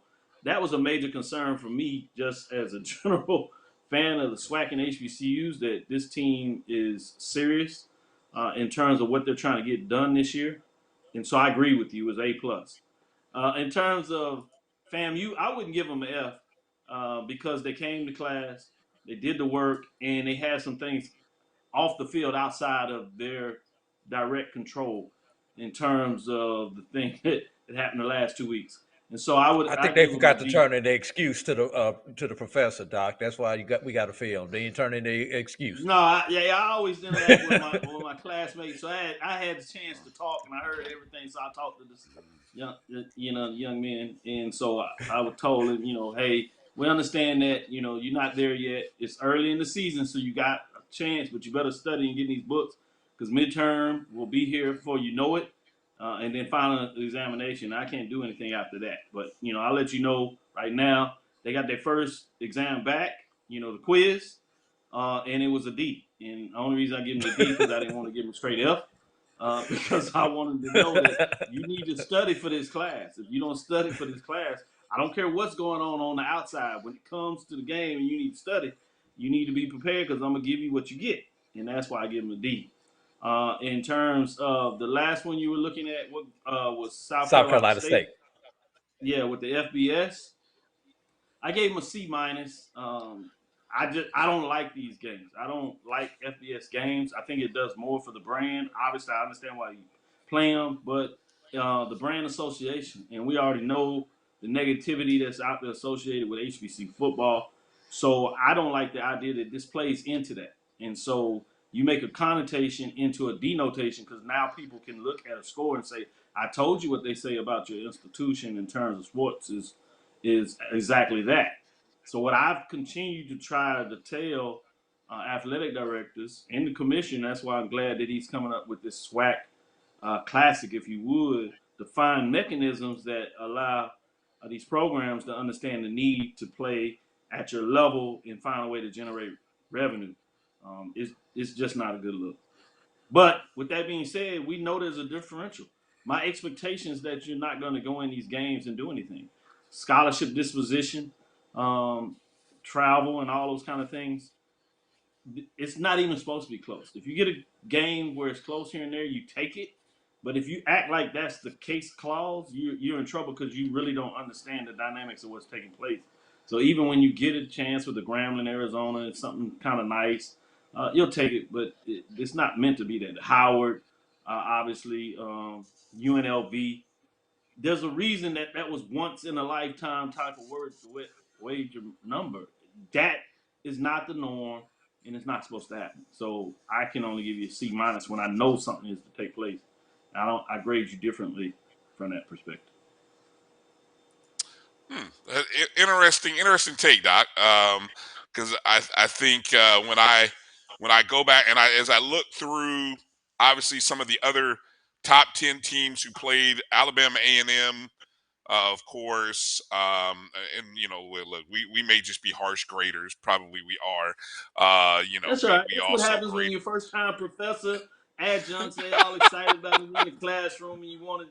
That's what y'all do. It's normal. I'll come in conference, you in the dean's office, and say, look, man, work through your process. You're doing too much. You're gonna be okay as a professor. You're doing too much, but it's understandable. It's a good point. What we have to do, Drew, going in for next week, we got to work on our rubric. That's what I think we need to do. Yeah. We're gonna have to work on our rubric Revise because our rubric.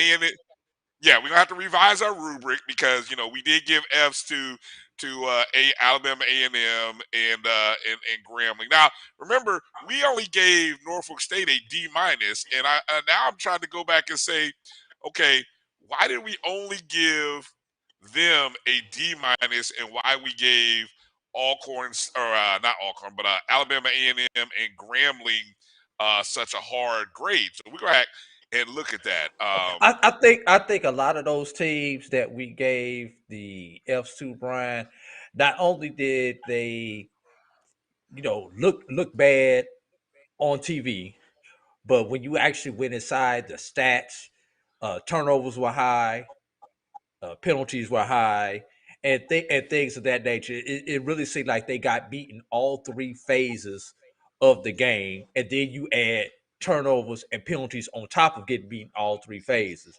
That's why those teams that we had at those D minuses and Fs were at that level.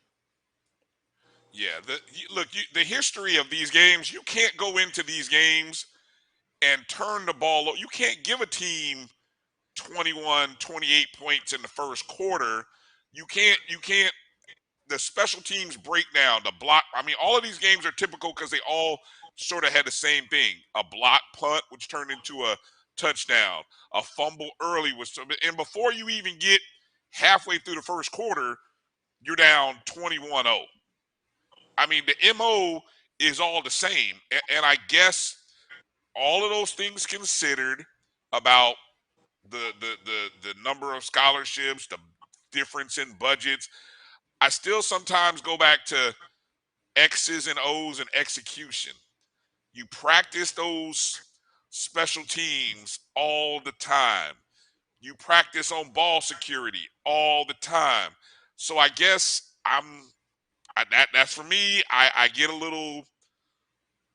That's a problem for me seeing that happen. Like you said, I expect you to maybe get beat by a bad score, but I don't want you to beat yourself. You beat yourself when you turn the ball over, when you don't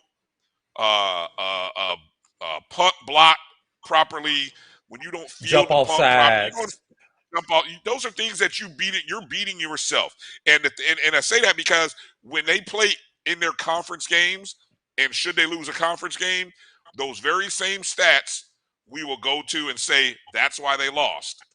Problem is, the other team wasn't efficient on offense like Marshall, UAB, or Arkansas State. So let's go to another game. Here you go, Doc. Here's a good discrepancy. Number 4 preseason poll, North Carolina A&T, and number 10, North Carolina Central. Now, we ended up giving A&T a D. we gave Central an A. And I think one of the things that we looked at in this ball game, you know, A&T was an 11.5-point favorite, losing by 15 on a neutral site. That's pretty bad for a upper ranked team. You know, if you had put, I don't know, if you had put $100 on North Carolina Central, you would have walked out of there with $400. That's how impressive a win that was for North Carolina Central. What are your thoughts on those grades for A&T and Central? Yeah, I think that was interesting. I'm gonna go back for that Norfolk State Marshall game to make one more example. Last week, MEAC started their MEAC day, and I pride myself of being able to go to the media, one to ask the question, but also to listen in. These coaches, if you really get into them and you ask them really some serious questions about X and O's, you can get them to start giving you a real football talk.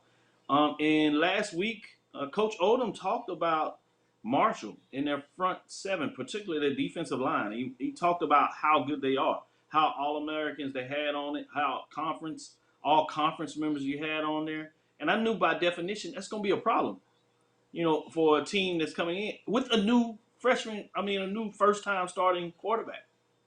And so again, I don't think sometimes we forget that we got to really get into the details of a game in terms of what does one team do offensively that's really special. And on top of that, you know, is it the linebackers that you need to be able to keep up? And y'all know this as previous coaches into this, but sometimes we don't break this down because our listeners, they want some of it, and there's other ones that just want to talk. But when you get into that dialogue, it can start telling you really fast with Marshall and the new coach that they're building something over there that might be special in Marshall. To let you know that this is not just a FBS G5 team that you'd be like, oh, well, no, this is a program that's on the rise. And when they play anybody, especially a team that is trying to put some things together. And same thing when you talk about a punt block. All punt blocks to me are not the same. You're right. It'll drive you crazy, penalties. But is it a freshman, a sophomore that is making the mistakes? Or is it a junior and senior? So the same thing when I'm in the classroom. I teach my freshman class differently than I teach my senior class. The expectations I walk my students as freshmen, sophomores, and junior are totally different. My expectation from a master's second-year student is totally different than a doctoral student. So when I get in there and we're breaking down how we go over through the process, the way that I'm going to grade you is going to be based on that level. I'm grading you differently as a freshman class. Now, I provide more work because I want them to get the repetition to practice.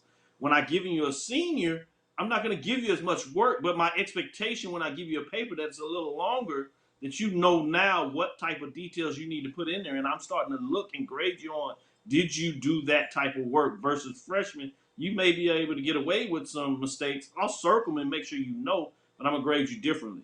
But I like the point that you made in terms of North Carolina A&T and Central. Yes, on paper, that was a major deficit in terms of the grade.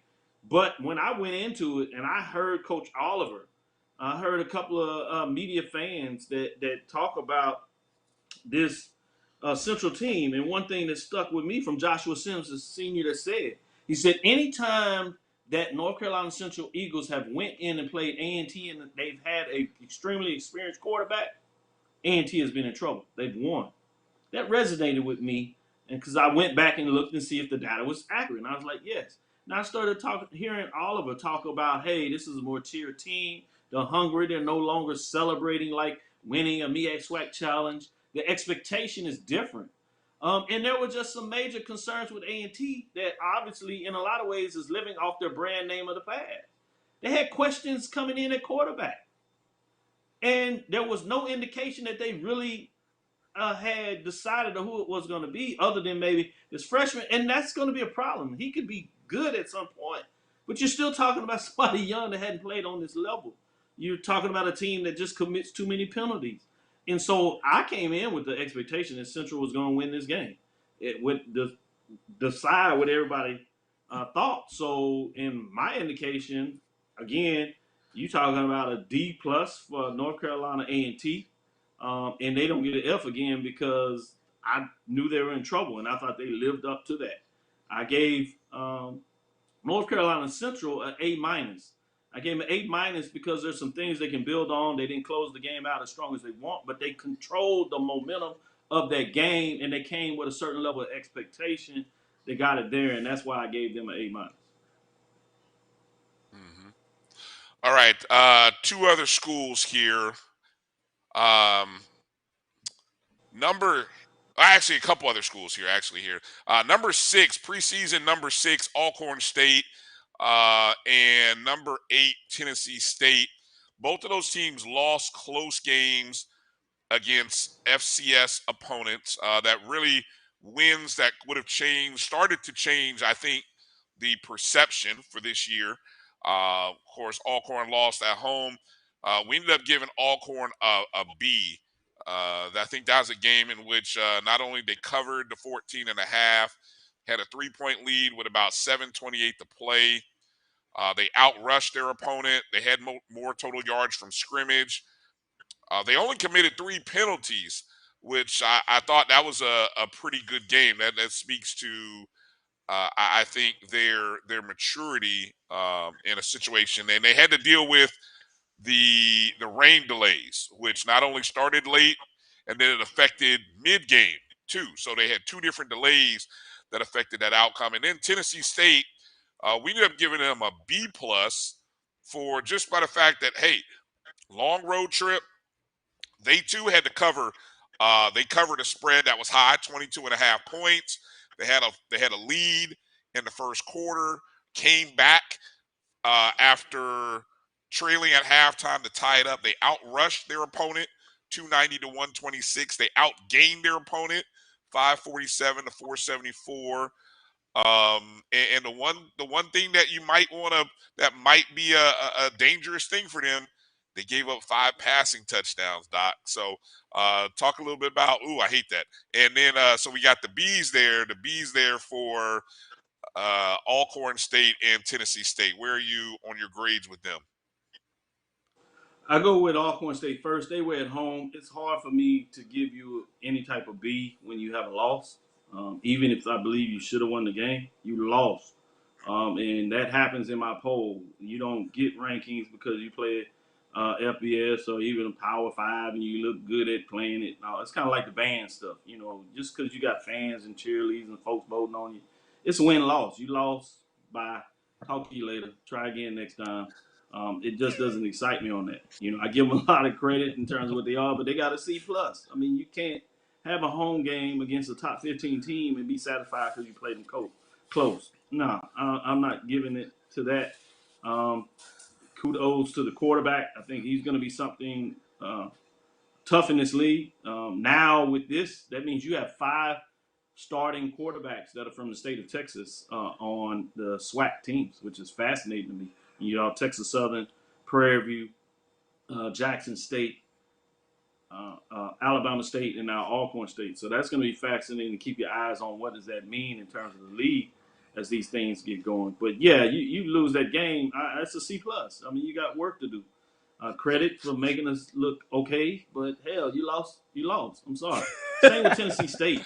In a lot of ways, it's worse for Tennessee State. Give them credit. They went on the road. They played on this red, ugly turf with these helmets, but they let the guys celebrate after the game because they won. The guy threw 5 touchdowns. Well, how am I get excited because you can run the ball? Well, you couldn't stop the pass on defense. That's not good to do that. They'll get another chance with another top 20 team this week with Jackson State, and we'll get a chance to see. Maybe it was just long road jitters of kicking off the road start, but it looks like they got a quarterback. They certainly have running back, offensive line. I love what they're doing there. But they got some work to do on defense. They couldn't stop anybody. Crucial. I mean, I watched that game because they were in it. 3rd down conversions. They got a chance where it was in the end zone. They got a call back. The dude went left, threw back, and threw over the receiver and got the touchdown right back. I was like, you just got the penalty to help stop, and you can't stop them. They could not stop anybody offensively. And as you said, there were just too many penalties in the game. So self-inflicted wound. I can't give you a B for that. I'm not grading on the curve. This is where I'm looking at the seniors in the classroom. And I come in there and I start saying, yeah, you're not a freshman. I'm not giving you F squared. But you're not going to come in here and get no B, A+, because You gave some effort. I got a different definition of effort. You got to do better than that. I'm gonna send you out into the world where people don't care about you. No, that's not gonna work. And so go back over there and redo the paper. I'll give the paper back to you because I don't like reading stuff. My expectation you do well in the class, so you can do it again. But if this is what you want, this is the grade you're gonna get. It's gonna be a C plus. You want a better grade? Here, do the paper over again. That means for Drew, them did on you see? football field, try again next week. Drew, did you see what Doc did there? He taught a master class on grading, right? Remember remember how harsh we were at the bottom, right? We were really harsh at the bottom, and we were a little too good at the top because the standard of excellence is a little bit higher. But he understands. I'd have figured it out. Doc don't want to fail you because you got to keep that fail percentage up high. But you got to earn this doggone A. So Doc has one of those classes that we took back in the day, Brian. Sometimes when you get that professor, hey, bro, all I want to do is see my way out this class. Look. I know if I do A, B, and C, I will at least get a C. I may not get an A, so I need to take basket weaving over here to help my GP to balance out my GPA. But I need to get this knowledge out this class, so I need to see my way out this hard class and go take this easy class somewhere else. Did I about sum it up for you, Doc? Yeah, you did it right. That is exactly right. And shout out to them boys talking about, I need to see this version of Doc on the show. No, you only get this as a guest. My job on the other show is on this show. But I appreciated them boys. I love that. Much respect to you. And if they bring me on the show every once in a while on Mondays to give out some of these grades, we'll do it.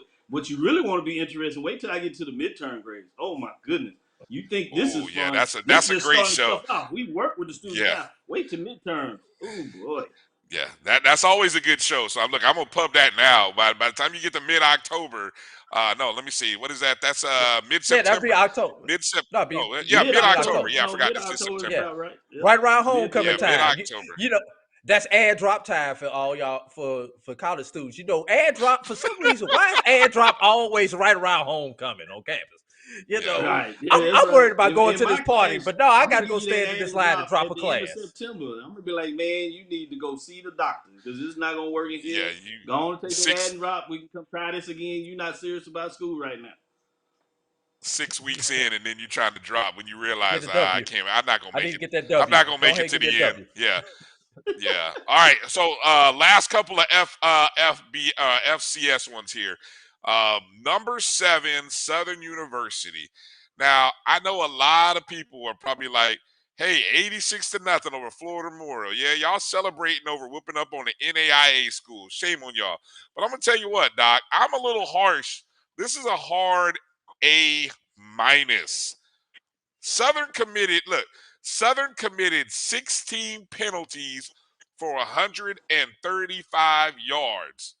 1 interception, right? You were supposed to beat Florida Memorial 86-0. You know, here you are that you were supposed to put up 42 points in you did everything you were supposed to. But the only reason I can't give you the A+ that we gave Jackson State is, or even the solid A that we've given like North Carolina Central, 16 penalties for 135 is ridiculous. What's the turnovers in that game also, Brian? They had a turnover.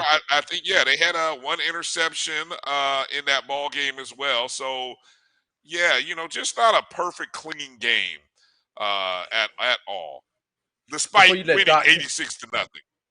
Before you let comment, I'm in agreement. I'm in agreement with that with the A-. I like the score here. I had them at a B+ until I saw somebody send me that they walked into the game of the week with the walk, which I like. He introduced a similar thing at Prairie View, but they had on the baby blue suits with the S on their chest, and that's why they went up to an A-. When you got a little style about you, you can go up. But I did grade a little harsher because you had all those penalties, so you can't come in to the really and get ready and put on your suit and look good and then play like a mess with the penalties. 86 points in a shutout. We'll check that box off every time. I don't care who it's against. I give it to you, even though it's little Florida Memorial. Y'all bust them down there and send them back home with a Creole sandwich. That was nice. But much love to the Southern with the baby blue suits. I love that. Give them all the credit in the world. They looked good until they got on the field and did the penalties. And so that's the only reason I give them an A-.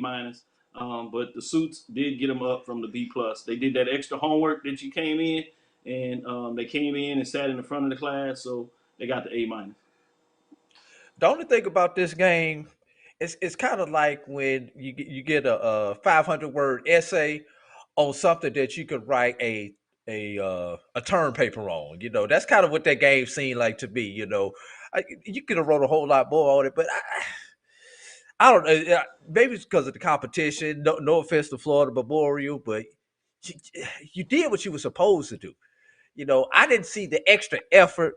This was the one that Bryan and I disagreed. That's the one that me and Bryan disagreed on. I was only gonna give them a B, but he talked me into the A- because I didn't see the extra effort because you were supposed to do this. AD Drew, you're perfect with your framework. This is when somebody turns you 2 extra pages, but the last 2 pages are just fluff. It's like, man, the paper was good until you stretched it out and tried to give me 2 extra papers, then you say nothing. And so that's why you can't get the A because you flushed on the last 2 pages. If you would have stopped it on page 11 and closed it out, you got that when you had content. A+. But you tried to sell me on some fluff, and you did more than you had to and didn't say anything, and I'm going to punish you for it. That's A-. Get out of it. Try it again. All right. 2 teams receiving votes in the poll that I think one of these teams is going to be really high in the upcoming rankings, Doc. Prairie View A&M. We gave them a grade of an A. Obviously, 388 rushing yards, 3 guys over 100. They held Texas Southern to 166, winning 40-23. Funny thing, Doc. AD asked me why not an A+. Only thing I can tell him, I said, you gave up 23 points. I think that's the only knock them for in terms of why it's not an A+ performance is you gave up 23 points, even though you held your opponent to 166 yards. Why'd you give up 23 points? I'm sure you firsthand were watching that game intently. How's that A sound for Prairie View? I agree with the A as well. I will say this: A-. It's I'm confused at how much of this was Prairie View and how much was Texas Southern. Like I said, they had 5 pass attempts. Didn't click on any. The 20-some points, I can give you some narration about that. This will make you feel a little better about the 26 points. One of them was a pick 6 by the backup quarterback that came in when Trayvon Conley went out because of a little pull hamstring. He should be good to go this week. So that was part of that. And then the first touchdown was a kickoff. So special teams need some work. They actually kicked it off, ran the touchdown back. Texas Southern got a penalty, but it was clipped long down the field. So they had basically a short field. They only scored on short fields. So that's why they didn't rack up a lot of points when they did score. So you'll see a lot of that scoring, well, at least 7 points of it was really not on the defense. So you take that out, now you're talking about holding the 20. And the other 3 points came also when Trayvon went out, was a 3 and out. And they got a short field again, and they were able to kick a field goal. So you can say 10 to 13 points, maybe even 17 points were basically off a short field, bad kickoff, putting the defense in a bad situation. That is the overall team, so I'll go with you, A-, but it gives you a little more framework in terms of that was really total domination on all sides of the ball. In terms of what Prairie View got to do. And it's amazing that you can say you did it when you didn't even pass. You did not complete a pass. That's just amazing to me. And that's when you get the tough grade for Texas Southern in terms of what they did, which essentially was an F. That would be my first F I'd give Texas Southern University. Did not show up after playing really hard. And I saw how much they worked out. And that defensive coordinator, I don't know what he was doing in that matchup. And so, I like to be able to push a little more for Texas Southern University, but I just call it like I see it. That was, even the coach said that this morning in his review of the team that he was extremely disappointing, and they got outplayed in all phases of the game. That's never a good look opening the season that way. Another team, and I think somebody in the chat room had asked, did we grade Grambling State? Yeah, we graded Grambling State. They were also one of those teams that were receiving votes. I was actually one of those people that thought Grambling State could cover 28.5. Boy, was I wrong. And I know Doc came on here last week and tried to warn us, Drew, didn't he? He tried to warn us about these games, and I know we graded Grambling with an F. 100 total yards to 574. And I guess part of my thing was Arkansas State was one of the lowly ranked FBS schools. They were 2-10 a year ago. 2-10. They outrushed. Talk about Brian. How many games did Grambling win last year, though? 4. Okay. 4. Yeah, trust me. I mean, and they still have some question at the quarterback position. Grambling had fell off big time, and I'm not sure how many people realize how bad Grambling had fell off the map because they're such a historic program. So you tend to always try to give them, the benefit of the doubt, but it's not there. Again, I'll give them a D in regards because it's an FBS program. I know it's Arkansas State; they're struggling, but you're still giving more scholarships. That has been a program that has done pretty well, so they're going to move trajectory in a different direction. So when you play a team, Grambling trying to rebuild with a lot of questions, new coach is the reason why a new coach came in there, and you playing an FBS program, it's just not going to look very well. So I don't give the F because of that, but certainly a D is what I gave.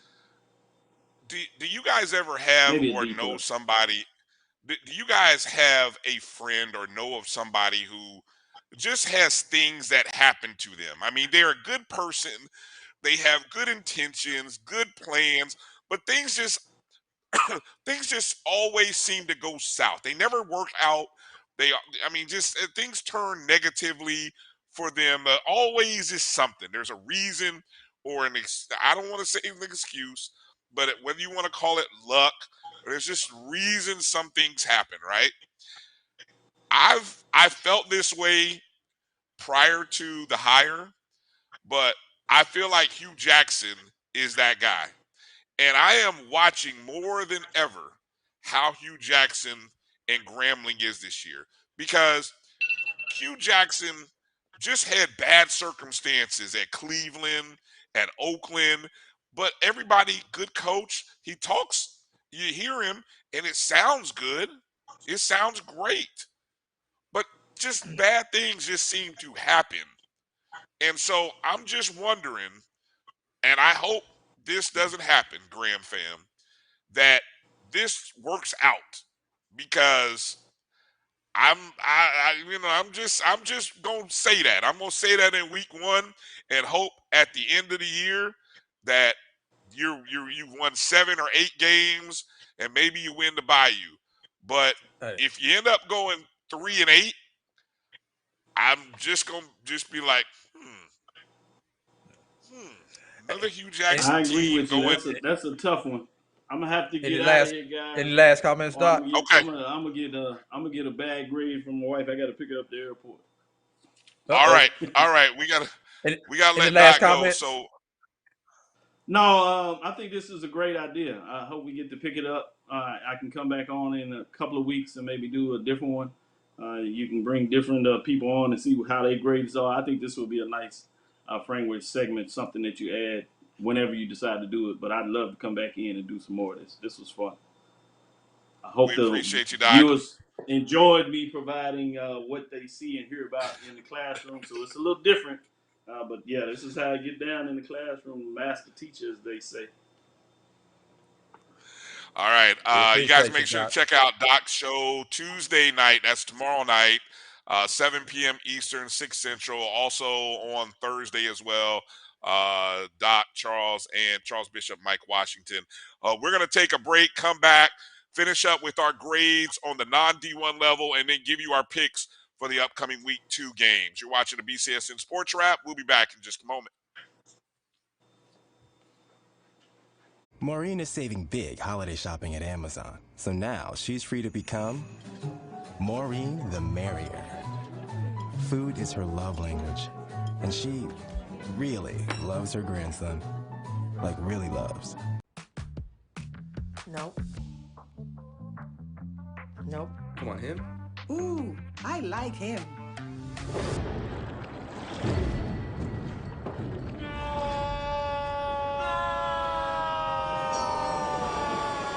Quick, the quicker picker-upper.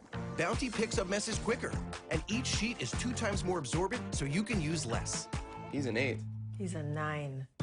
Bounty, the quicker picker-upper.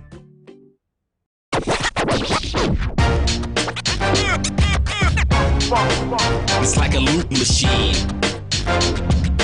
All around town, people trying to get down.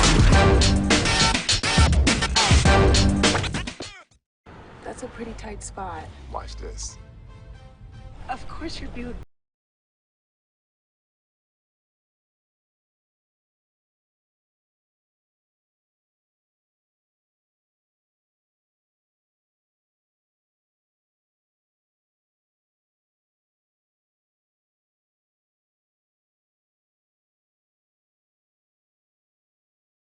Your life, because at the heart of every Buick SUV is you. You see, Head & Shoulders has scalp shield technology, protects against flakes, even between washes. It's never not working. Kind of like us. Number 15? Never not working. I don't like this one. Me neither. Let's get out of here. Head & Shoulders scalp shield, never not working. Follow the Black College Sports Network on social media at MyBCSN1, the number 1, on Facebook, Instagram, and Twitter at MyBCSN1.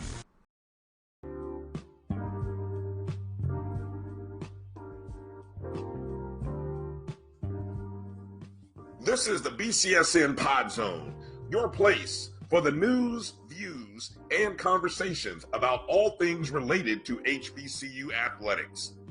Here are the BCSN SportsWrap, Dr. Cavil's Inside the HBCU Sports Lab, Knights of the Round Table, the pregame show, the Carlos Brown Show, the ONG Strike Zone, and more in one place.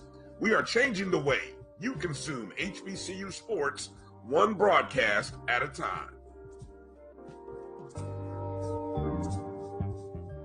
Maureen is saving.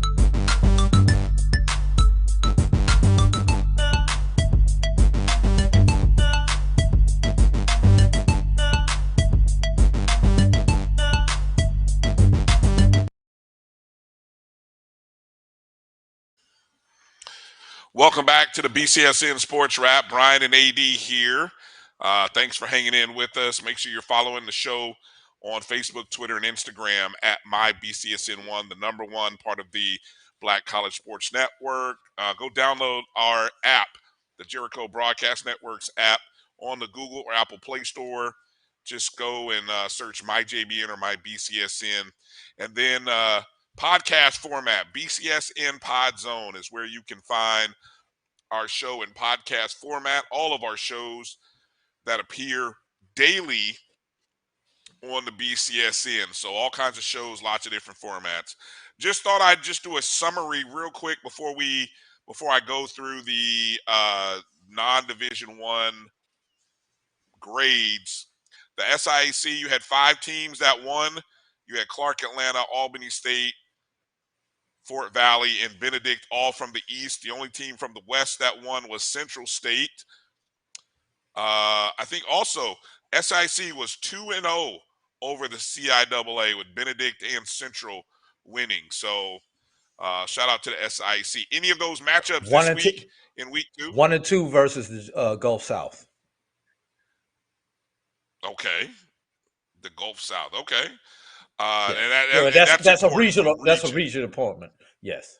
Okay. Yeah, we got to explain to people who aren't familiar with the Division II level.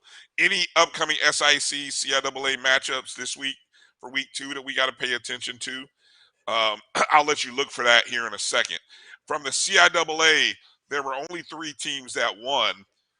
2 of them from the North, Bowie State and Virginia Union, and Fayetteville State from the South. Shout out to Fayetteville State the 15-13 win over UNC Pembroke. And I got to make sure we say this right. The first win against a non-HBCU since 1993. Now, it's not the first win against a PWI because UNC Pembroke is an MSI, correct, Drew? Yes, a minority serving institution. Right. Which so is not quite which HBCUs, all HBCUs are MSIs or minority serving institutions, but not all minority serving institutions are HBCUs. Right. So the 15-13 win by Fayetteville State to open. It's been a long time since they've opened the season 1-0. And now they host Wingate going into week 2. That can also end the streak of wins versus a PWI because that too is 1993. So it's been almost 30 years for Fayetteville State. And I'm telling you now, Fayetteville State pulls this one off. I'm going to make a bold prediction that Fayetteville State might run the table going into the CIAA. This might be their year. Who knows? But off to a great start already. Only 2 teams won in the MEAC. That was North Carolina Central. Can you name the other one, Drew? Delaware State against Lincoln of PA. Yes, 34-0 for Delaware State. Correct. And then over in the SWAC, obviously Bama State improved to 2-0. Jackson State with the win. Prairie View, Southern, UAPB all picking up wins. So that's only 5 schools in the SWAC. So, it'll be interesting. Week 2, more Chet games, more games versus PWIs this week than last week. So the opportunities for wins. Alabama State travels out to UCLA. Let's see if this game outdraws last week's game at UCLA. 27,000, I think, is what we saw. 27,000 were in attendance for that opener for UCLA against Bowling Green. Maybe is the look, I'm going to get the name. The Hornets are going. Bama State Marching Hornets. Who? Is it marching? I was going to say yes. Marching Swarm. So I'm glad you clarified for me because I was about to say, is it the Marching Swarm? But yes, they are. Although that is a pretty dope name. I don't know if there's a band called the Marching Swarm. Anyway, let me focus here. But they are going. Yes. Okay. And the Honeybees and all the other stuff, right? They're part of the Hornets. Okay. Yeah. So, I almost cussed. EA just you know what, EA, I put, was our bet 40K? EA, please verify for me. Can AD or somebody in the chat, can you verify if our bet was 40,000 or was it 35? Was it 35 or 40? I really don't remember. Okay. He asked me, he asked in the chat room, any thoughts on the OBC attendance, reported 40K. It was 39,000 something. Oh, that bet, 39 and change. So it didn't reach. No, that 40. Was for the Jackson State game. That was what that was. Okay. I'm nervous for that one now. I'm officially nervous after that Orange Blossom crowd. I'm nervous. Yeah, I'm gonna have to, I told you I'm gonna have to do some promotions for for Bethune. It's call me crazy, but I'm gonna have to. I can't lose that bet. I talked too much smack already. All right, let's go into some grades here. I'm gonna go quickly. Did you want to go with the games first, or you want to go with the grades? What games? The D2 games, big D2 games. Yeah, let's finish up. Let's put a bet. Let's put the grades to bed, and then we can move forward. So I'm gonna just go run through the list of grades. You guys react or not. I'm not gonna get into the woods with all the stats. And we did all this research, Drew, and now it's like time is ticking. We got to move. So mid-major. This is based off the preseason poll by the HBCU Pro Sports Media Association. New poll will be dropping tomorrow. So this was the preseason poll. Number 1, Bowie State. Grade, we gave them a B+. Albany State won at home. We gave them an A-. They were number 2. Number 3 was Fayetteville State. We gave them an A. 4 was Miles. Lost 21-3. We gave them a B+. Now, I know Doc wouldn't give a team that lost a B, But by all statistical purposes, Drew, Miles probably should have won that game. So They won everywhere I but the think scoreboard. everywhere but the scoreboard. And again, Alabama. I don't know if Alabama State is keeping Miles on the schedule for years to come, but that's a dangerous team that I That game might will go. not want. That game will go back to Tuskegee playing the Labor Day Classic. Yeah, I would get away from that game, man. Miles has been pesky these last 2 years, and they scored 13 points each game. This time, so anyway, Savannah State was preseason number 5. We graded them with an F. That was the only failing grade they played a lower tier Under team. D1. Now, this one I think Doc might agree on. It wasn't like they were playing an upper tier team. They were playing a team that was lower division than them. Savannah State's D2, Southeastern is But NAIA. they were playing the NAIA power team though. And they were home though, Drew. Okay, I'm trying to help you out. All right, here we go. Number 6 is Langston. They won 48-13 over OK Panhandle State. We graded them with an A. Virginia Union, big blowout over Virginia Union. Not Virginia Union, Lynchburg. but Virginia Lynchburg. We gave them an A. Morehouse lost 24-16 to West Alabama. Gave them a C+. Gave Morehouse a C+. They were in that ball game, actually. Tuskegee. This one hurts your heart, but I love your honesty, Drew. D+ for Tuskegee. Yeah. That was number 9. Tied for 10th with Kentucky State. Lost 33-10 to Delta State. We gave them a C, but interesting, Kentucky State controlled the time of possession, 43 minutes to 16 minutes. They had a +1 on the turnover. They ran 16 more plays than Delta State. The problem might have been your red zone.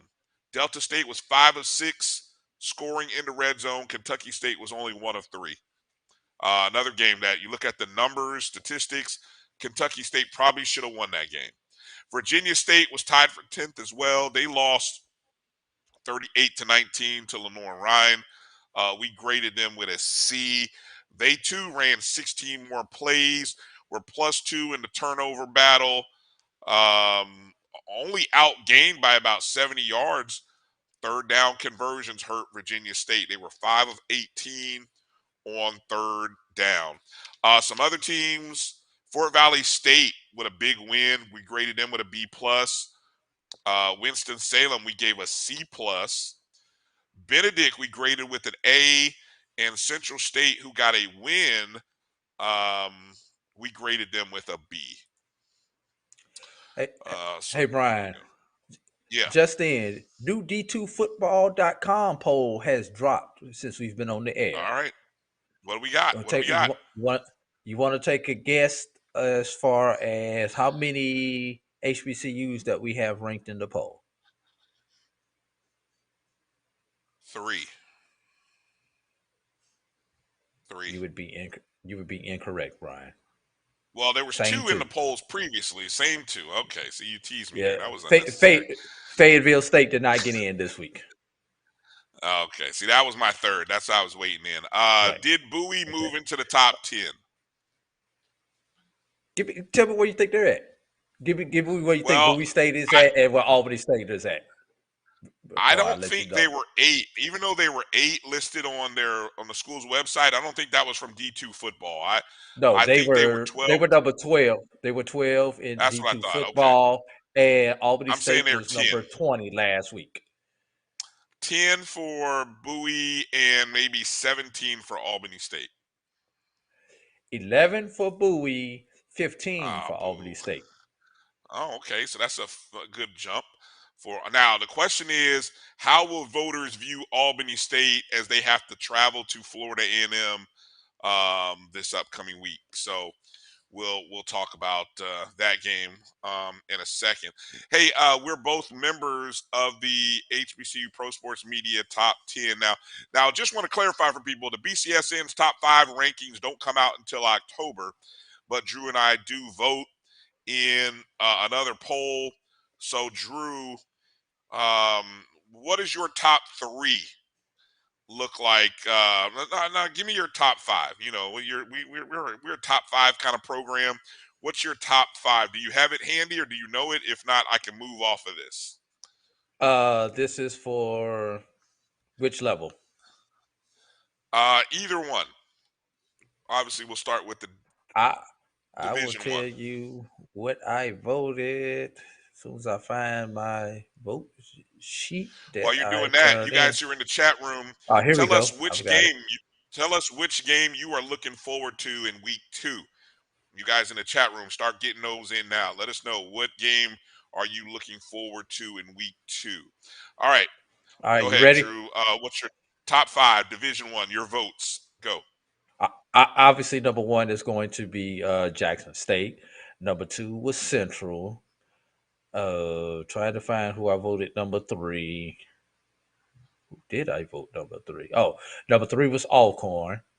Despite the loss, I still voted Alcorn number 3. Number 4.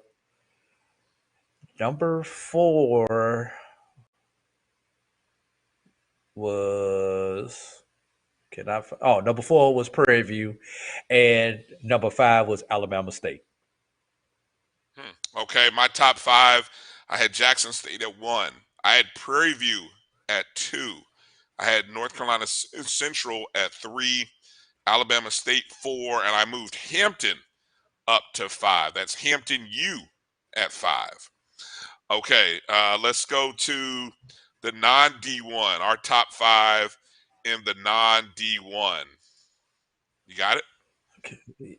Yes. Albany State was my number 1. Bowie State was my number 2. Fayetteville State was my number 3. I've got to find my 4 and 5. Langston was my number 5. I just passed them. And who the heck did I vote number 4? Trying to find, looking on my sheet. School that starts with an F or a B or a V.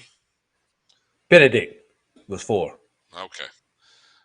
So Yeah. my top 5, consisted of Bowie State at 1, Albany State at 2, Fayetteville State at 3, Fort Valley State at 4, Langston 5.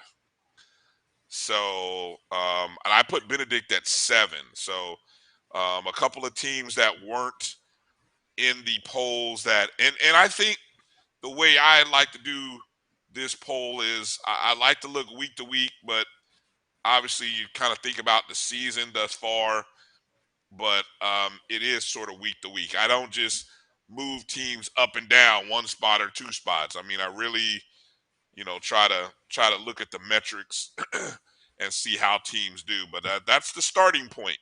So we'll see who jumps in and who jumps out.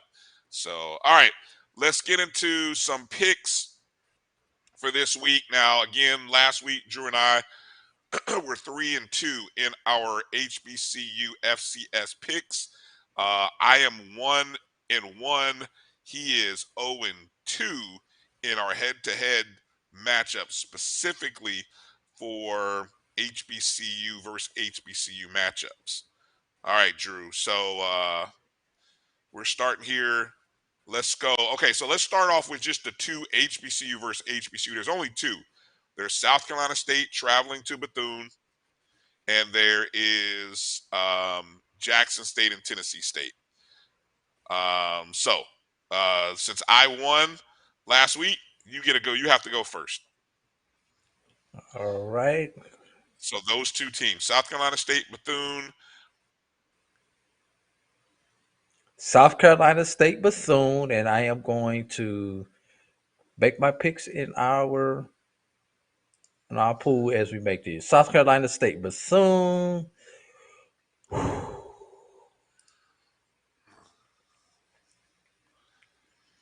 South Carolina State. T-Dots is still there? Huh? Come on. I can't vote. I can't vote for Bethune. I'm sorry. I'm going to go South Carolina State. I I love it. I can't can't vote do for it. Bethune. I Okay. can't. Not in All this right. situation. Not in this situation. I'm gonna go with the I home was trying to team. see if I'm my going. SWAC bias was going win out, but no, I'm staying with South Carolina State. I will actually vote for Bethune. Then I'll save you the trouble, so you possibly get a chance to get one on me if All right. South Carolina State wins. And then we got the Southern Heritage Classic. That's 7:00 Memphis time. I think that's Central Time, so that's 8 Eastern. Who do you got? Jackson State or Tennessee State?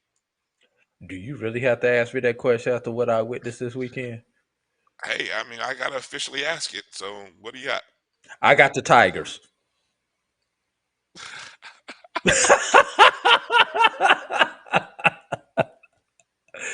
I got Jackson Well State. said. I got Jackson State too. So, so Okay, I think so both. I could So possibly anywhere gain a game, or you could submit your lead. you could gain a game. Yes. Okay. Now, a lot of HBCU versus PWI games this week. You've got A&T traveling to North Dakota State. You got Norfolk State traveling to James Madison.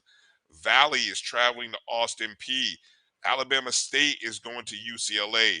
You got the Battle of Delaware. Delaware State traveling to Delaware. Alcorn travels to Tulane.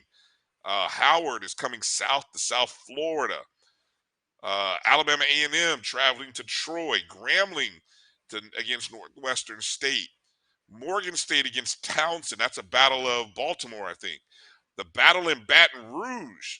Southern against LSU should be pretty doggone good. Texas Southern at North Texas. Prairie View at Abilene. Now, we want winners for these next three. So the obvious question, Drew, is there an HBCU that can get a win? Any HBCUs that you see getting a win out of those matchups?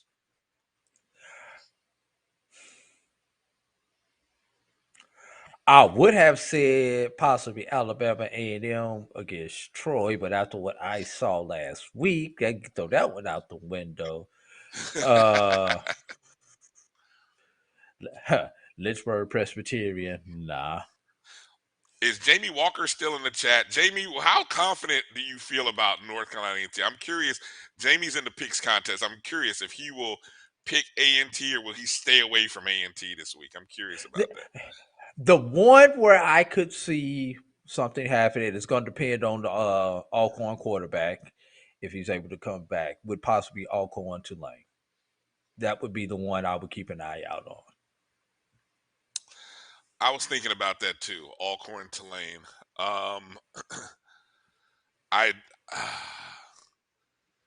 Yeah, that'll be interesting. It's hard because I think we're gonna both be picking the PWIs in these contests. I mean, Southern traveling to LSU, that'll be interesting on many levels. I'll tell you, had Howard missed an opportunity because Howard, if they could have won a couple of games, they've got South Florida. South Florida is not a good team. That's an opportunity they could have won, but I'm gonna give you one there. more, Brian. Yeah. After what I saw last week, Valley and Austin P could be another possible one where you could see something.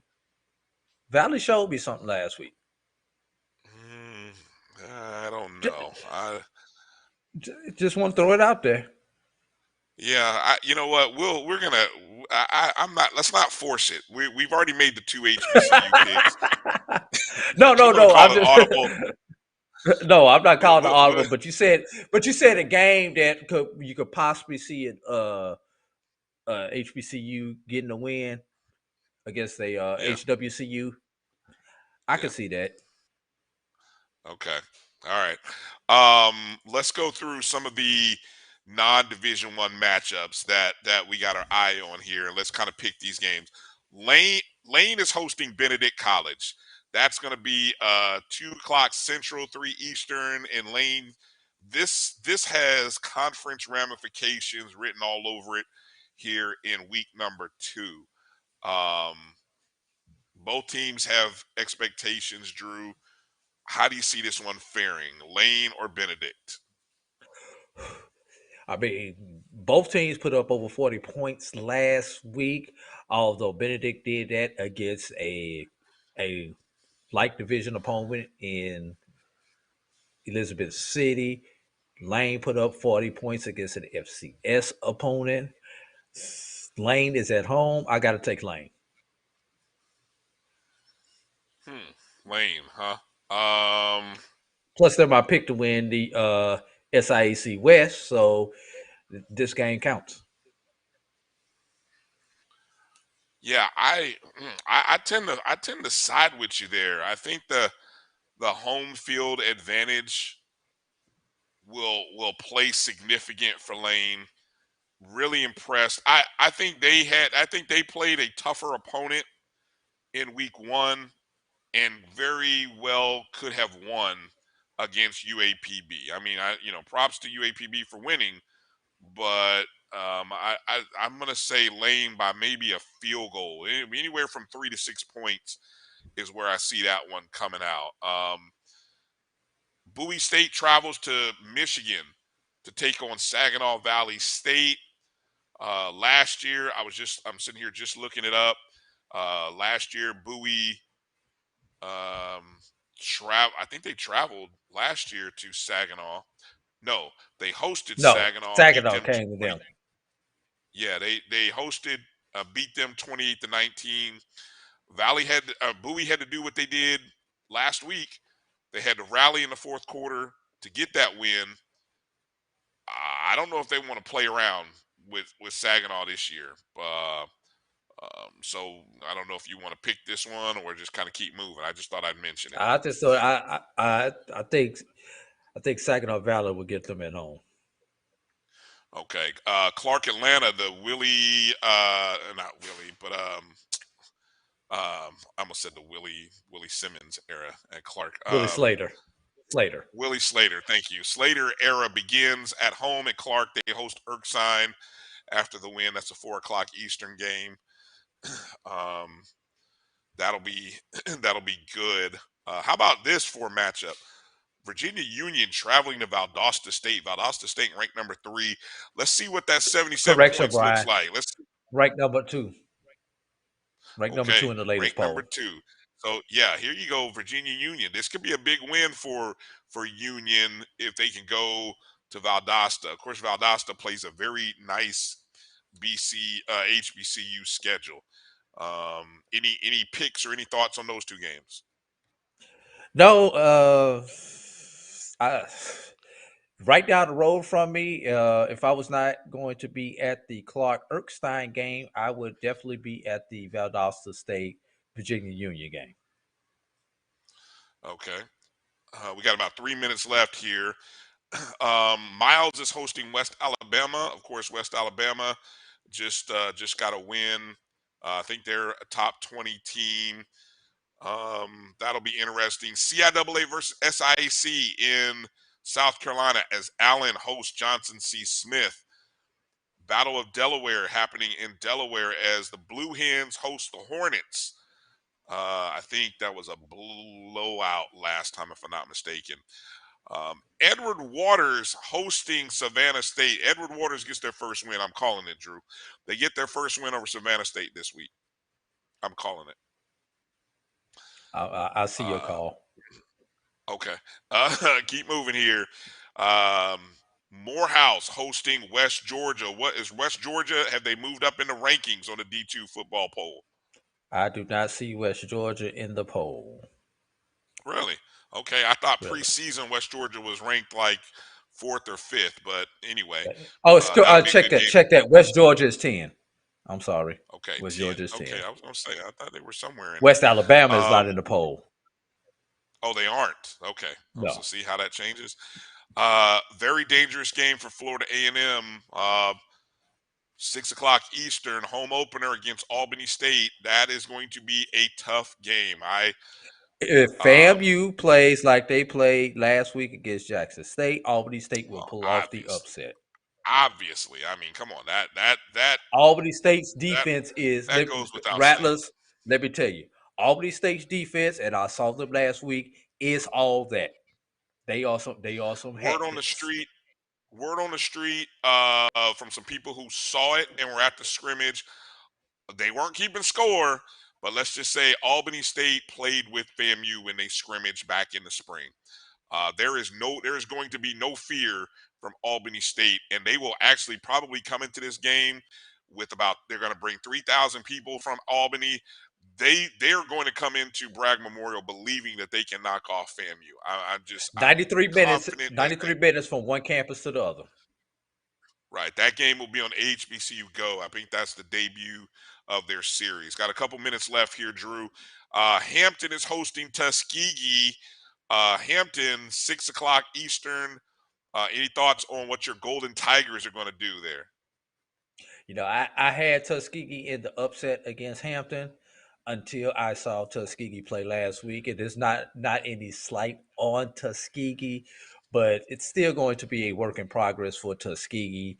Don't see them being able to get Hampton. They will compete in the SIAC, but not against this FCS opponent.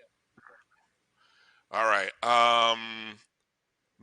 North Carolina Central hosting Winston-Salem State in Durham, North Carolina. That's an interesting game. I think those teams haven't played in since they were both in the CIAA, I think. Battle of Baltimore, Townsend, and Morgan State. That'll be interesting. That could be a big win in recruiting for Morgan State. Virginia State hosting Bluefield State. Watch out for Big Blue, Virginia State. I'm telling you now, watch out for Bluefield State. Dangerous team coming to town. Watch out. Going through the roster. Prairie View traveling to Abilene Christian. Prairie View, show me something and go get a win on the road. That's what I'm watching. Go get a win. Go get a win on the road. And the last one I'm going to mention, Drew, Wingate traveling to Fayetteville State, 1993, the last time Fayetteville State defeated an HWCU. The streak can come to an end. 7 o'clock Eastern, that game kicks in Luther Nick Gerald Stadium. All right. Any final thoughts, Drew, as we get ready to wrap it up here for this show? Everybody just relax. It's only week one. For some it's week two. For some of it's week two. But it's week one for 90% of us out there. Let's wait to the end of September before you hit the panic button. Now, after this week, you may need to go in the closet to get the flashlight so that you can find the panic button and hit the test button on it, but you do not need to sound the alarm yet. All right. That's going to do it for tonight's show. Drew doing double duty, producing and co-hosting. I'm Brian Fulford. Go download the Jericho Broadcast Network's app on the Google or Apple Play Store. My JBN, my BCSN is where you can find it. And also look for the podcast on the BCSN Pod Zone. Everywhere you listen and download to podcast. Thank you for watching. Thank you, all you guys on Facebook and YouTube, for being a part. Support the Black College Sports Network when you see the opportunity. We appreciate you and we thank you. And let's have a good week and get ready for the action coming up on Saturday, week number 2. That's going to do it for tonight's show. Peace out, everybody. Go to d2football.com, SIAC reporter. See my SIAC report. We'll holler.